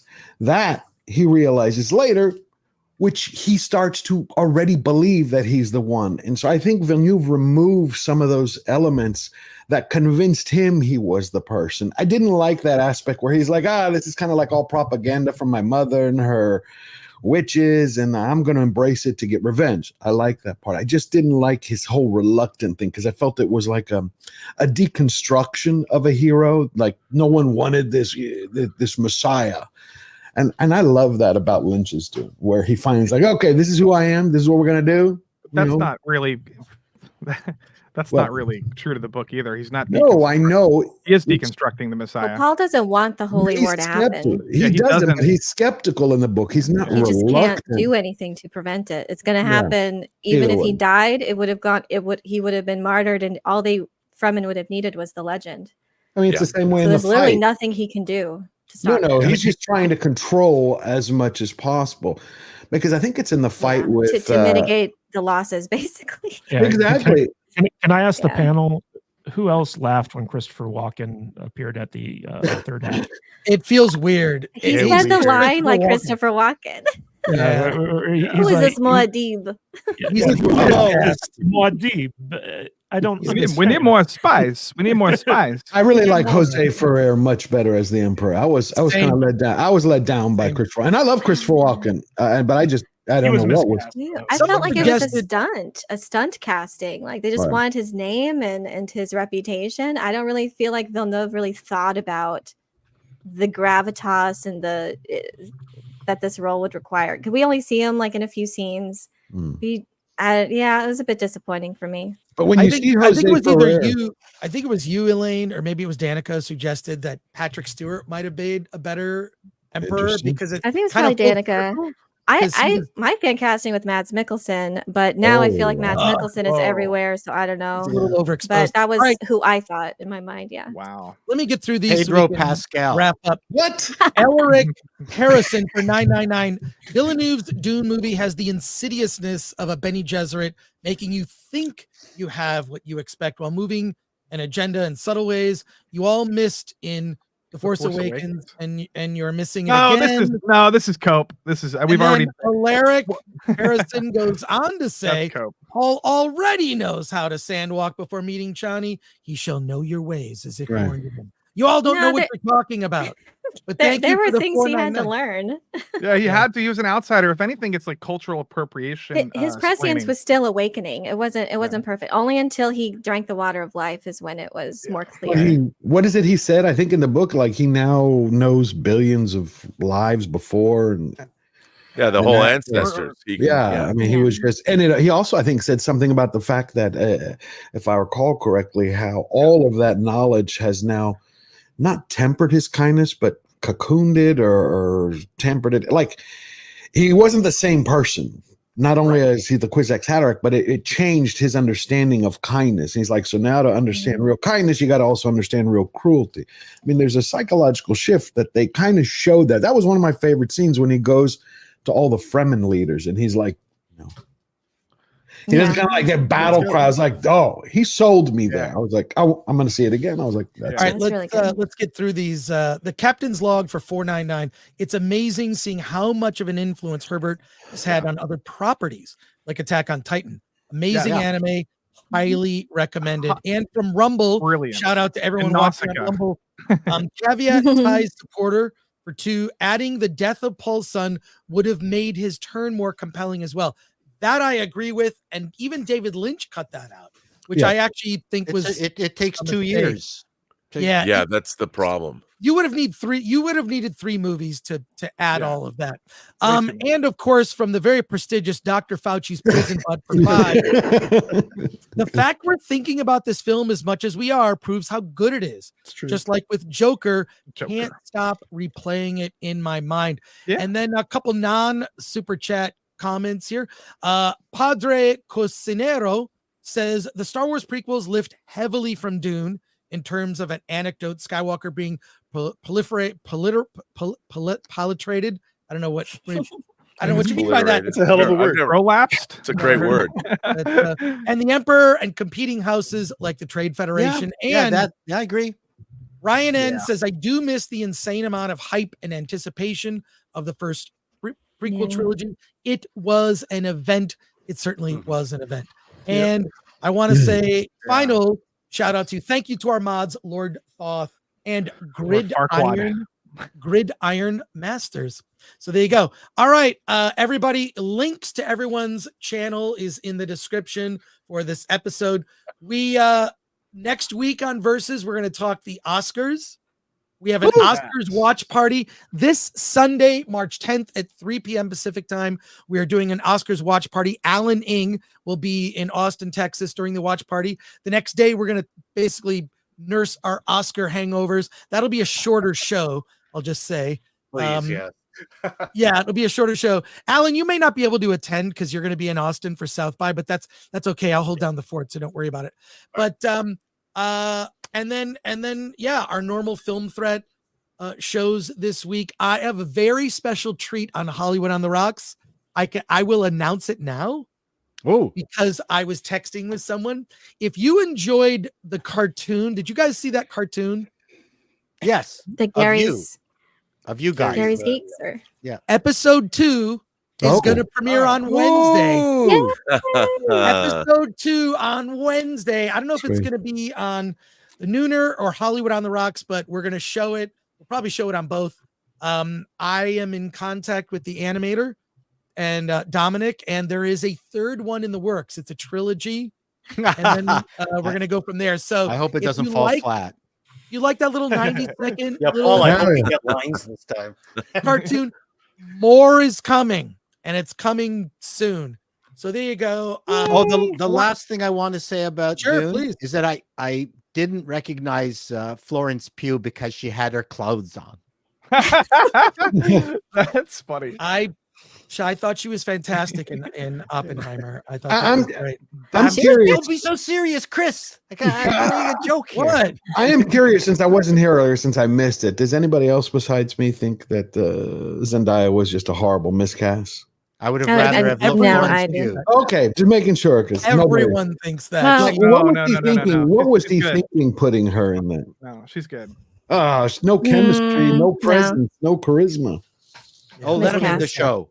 Zendaya makes everything she's in better. Everything she's in is better. She's as popular as Timothy Chalamet.